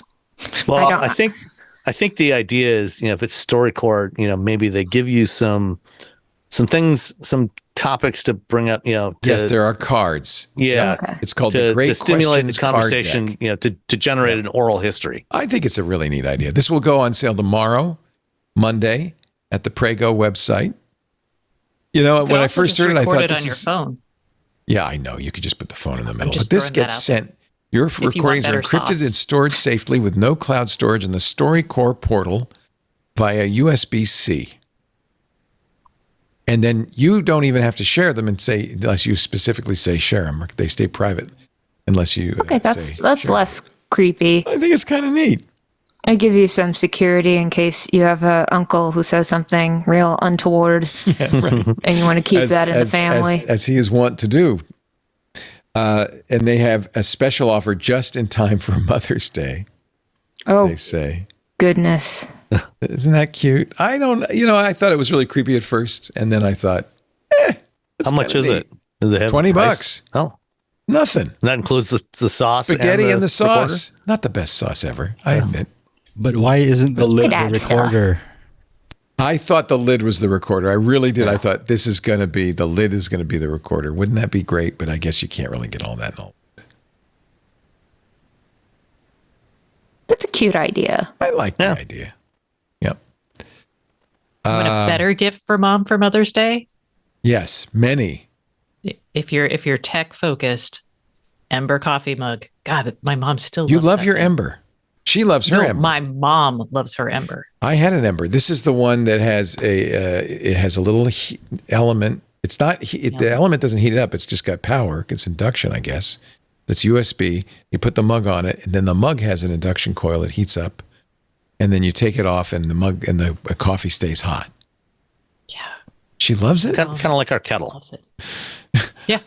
Do people walk around with a cup of coffee these days? I mean, don't you just drink it up before? No, she sits at her desk or by her. She's drinking on her tea. couch and drinking her. God, she will tell me she drinks coffee, tea, her hot toddies in the winter. Oh, it's good for hot toddies. So delightful for her.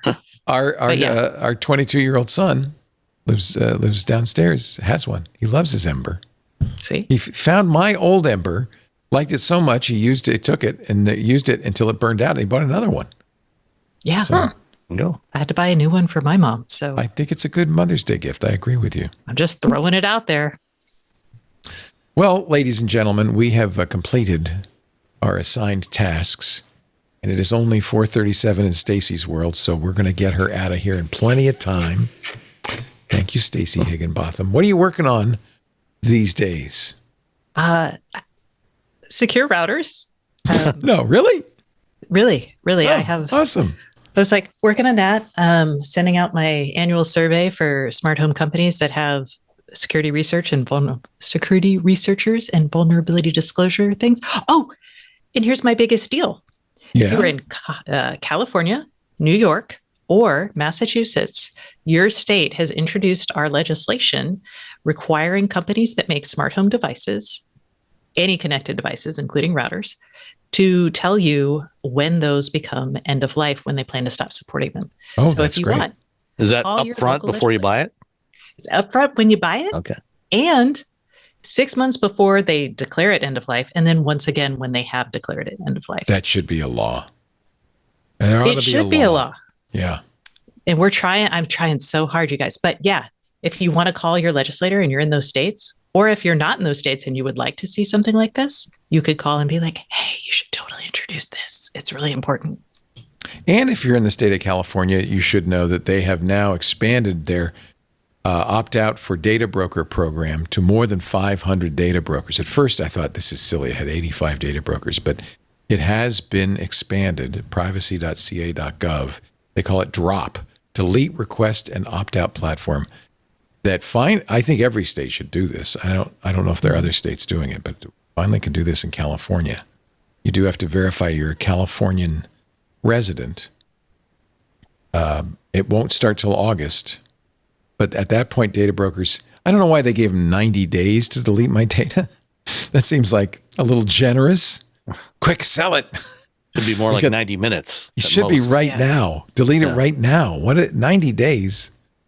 Well, it's going to take a while. We got to go into the file cabinet. In the back, Yeah, so old. Stacy, thank you for the work you do. I really appreciate it. You're looking out for all of us. And let's make a date for the book club. I think we have one. Do we have one? I think it's Anthony. Come back to me and I'll tell you. Anthony, well, actually, I probably have it here in our. If you're not a member of the club, you should join the club. Let me just see if there's a book club. We got the photo time. We got Google sometime I/O. in May. Micah's Crafting Corner. We got the Jet Set with Johnny Jet. We got WWDC. Yeah, we haven't put it in the calendar Anthony yet. just sent me an email saying he totally forgot until he saw me on the stream. Oh, okay. We're going to do it. It looks like the 14th or the 15th through June 4th and 5th. Okay. Yes. I'll figure it out. Let's do it. Stacy's book club. And the book is, do you remember what the book is? A Psalm for the Wild Built. It's a cozy, futuristic movie book. And it's short enough that you could read it. You have plenty of time. No Super excuses. short. Stacy's book club, one of the many benefits of being in our club. $10 a month gets you ad-free versions of all the shows and lots of great content like that. Micah's Crafting Corner, our AI user group, which I think I want to call LEAP now, the League of Extraordinary AI Practitioners. I'm workshopping it. I like the name, LEAP. Anyway, if you're not a member of the club, twit.tv/clubtwit. We would very much like to have you. Sam Abul Samad, he's a member of the club. Hey. Wheel Bearings is his podcast at wheelbearings.media with Robbie and Nicole, who I love. Actually, it's one of 3 that I'm doing now. Oh, what else are you doing? You got the Telemetry Transportation Daily, which is a 2-minute, just quick hit on something most days. And then we just launched this week a new podcast for greencars.com, where my friend Craig Cole and I are interviewing interesting people in the mobility space. And so the first episode went up this past Thursday. We talked with Vanessa Butani, who is the global head of sustainability for Volvo. We've got other ones coming up with Aaron Keating from Cox. Tomorrow, we're interviewing Ryan Decker, the head of brand and strategy for Scout Motors. We've got Kurt Kelty, the head of batteries and electric propulsion from General Motors. We got a couple of interviews coming up with people from FIA to talk about motorsports and sustainability. And also their road car mobility and sustainability and tourism. So lots of interesting stuff coming up. You can find it. Look for the Green Cars podcast. Yeah, that's the old header.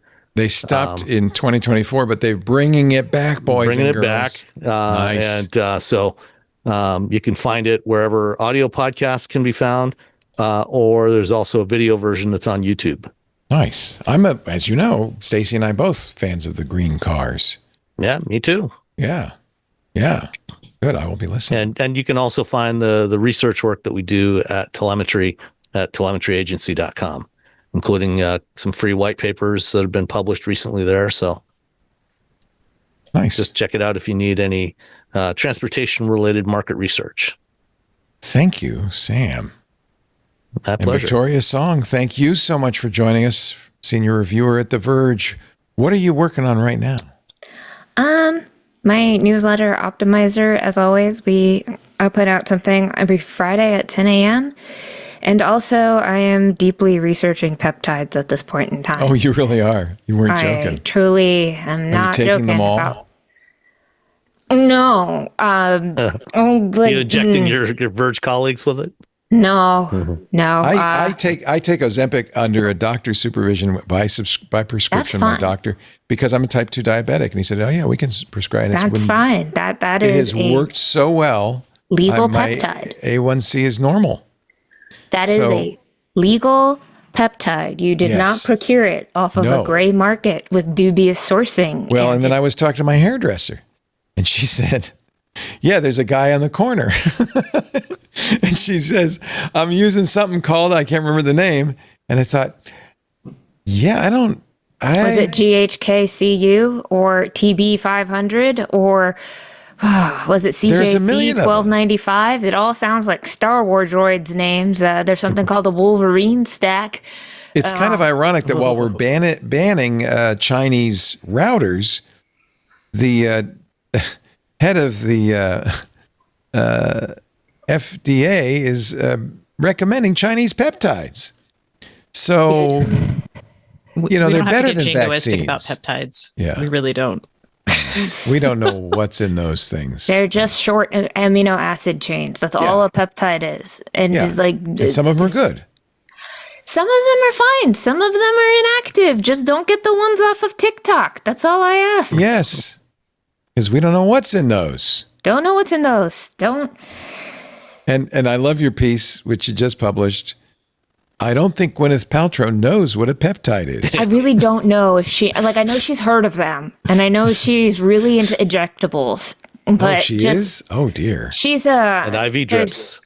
There's a clip in there where she's just like, I love IV drips. And it's sort of just like, okay, but you also sell this moisturizer called the Youth Boost NAD Plus Peptide Rich Cream, which would make you think there's NAD Plus and it's full of rich peptides, except NAD Plus is not a peptide. It is a coenzyme, and there's only one peptide in there, and it's the last ingredient in her moisturizer.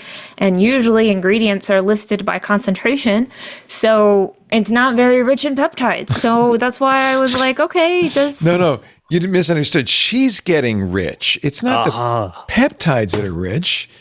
There we go. There's a big difference. So you had some problems with the punctuation in that headline. Peptide, I'm rich cream. It's delicious. Just don't eat it. That's hysterical. Anyway, I look forward to reading that and of course, subscribing to your lovely newsletter, which everyone else should as well, because you are optimum. You have been. Hi, Benito. Hi. Oopsie. Visit from Benito there. Say hi, Benito. Hello. Hey, Benito. You pushed the wrong button. The optimizer. I will subscribe. I get so many newsletters. I just now had my AI go through my newsletter pile because I do put everything in a folder and surface stuff I'd be interested in. And actually, it's amazing. And it's done very well. So now I don't mind subscribing to more newsletters because it's I can finally find something in there. Well, we have fun in Optimizer. Usually it's my weekly existential crisis as I research things. So that's... You're wonderful. I love your existential crises. This is good stuff. You are debunking a lot. Yeah. Yeah. Yeah, I really liked your story on the FDA or rather changing the wellness industry, pushing to change some of the definitions or regulations around, what's a medical device and what's a wellness device. And I was like, dang, we need you on now this because CR. we're not getting good recommendations from the CDC anymore, the FDA anymore. And we don't know who we can trust. Every week, RFK says something, and I just basically scream into a pillow. I know. Because it's just sort of like nuts. That's how I feel about Brendan Carr. He doesn't. Therapy club. He doesn't. Bernie Sanders said, "Do you believe in germ theory? Do you believe in germ theory?" No, I don't believe in germs. What? Wait a minute. What? I don't. You're the head. I mean, you're he the drinks head of raw Health milk. and Human Service, and you don't believe in germ theory? What? He drinks raw milk. That's That'll tell you something. Yeah, and he has a little milk. And he's of the age where I feel like that could be really harmful if it goes bad. So maybe. He already had a brain worm that ate part of his brain. Well, there's an explanation. Sure, he picked that up on some he very says legitimate. He believes in real miasma theory, which is. First of all, he doesn't believe in miasma theory. He thinks he believes in miasma theory. That's the theory that bad air makes you sick, like from swamps. That's what happens when my dog farts at night. That's what happens. Yeah. That's miasma. Yes. That will make you sick. But let me tell you, really raw meat does. ferments. Thank you, Victoria. So wonderful to have you on the show. Thank you, Sam. Thank you, Stacy. Thanks to all of you for watching. We appreciate it. We do Twit every Sunday afternoon, 2 to 5 p.m. Pacific. That's 5 to 8 Eastern. That's 2100 UTC. The live streams are up on every platform. If you're in the club, you could watch in the Discord, of course. But there's also YouTube, Twitch, X, Facebook, LinkedIn, and Kick. All of them. And we chat with you in all of them, too, which is nice. After the fact, on-demand versions of the show are available on our website. There's audio and video. Of course, the video is on YouTube as well. We have a dedicated channel for that. But the best way probably is to subscribe in your favorite podcast client. That way you'll get it automatically. You don't have to think about it. And you can enjoy it at your leisure. Thanks to our producer, Benito Gonzalez. Thanks to Kevin King, our editor. Thanks to you for being here, and we will see you next time. And as I have said now, we are now officially 21 years old. Twit turned 21 on April 17th. So as I have said for the last 21 years, thank you for being here. We'll see you next time, and another Twit is in the can. Bye-bye. This is amazing.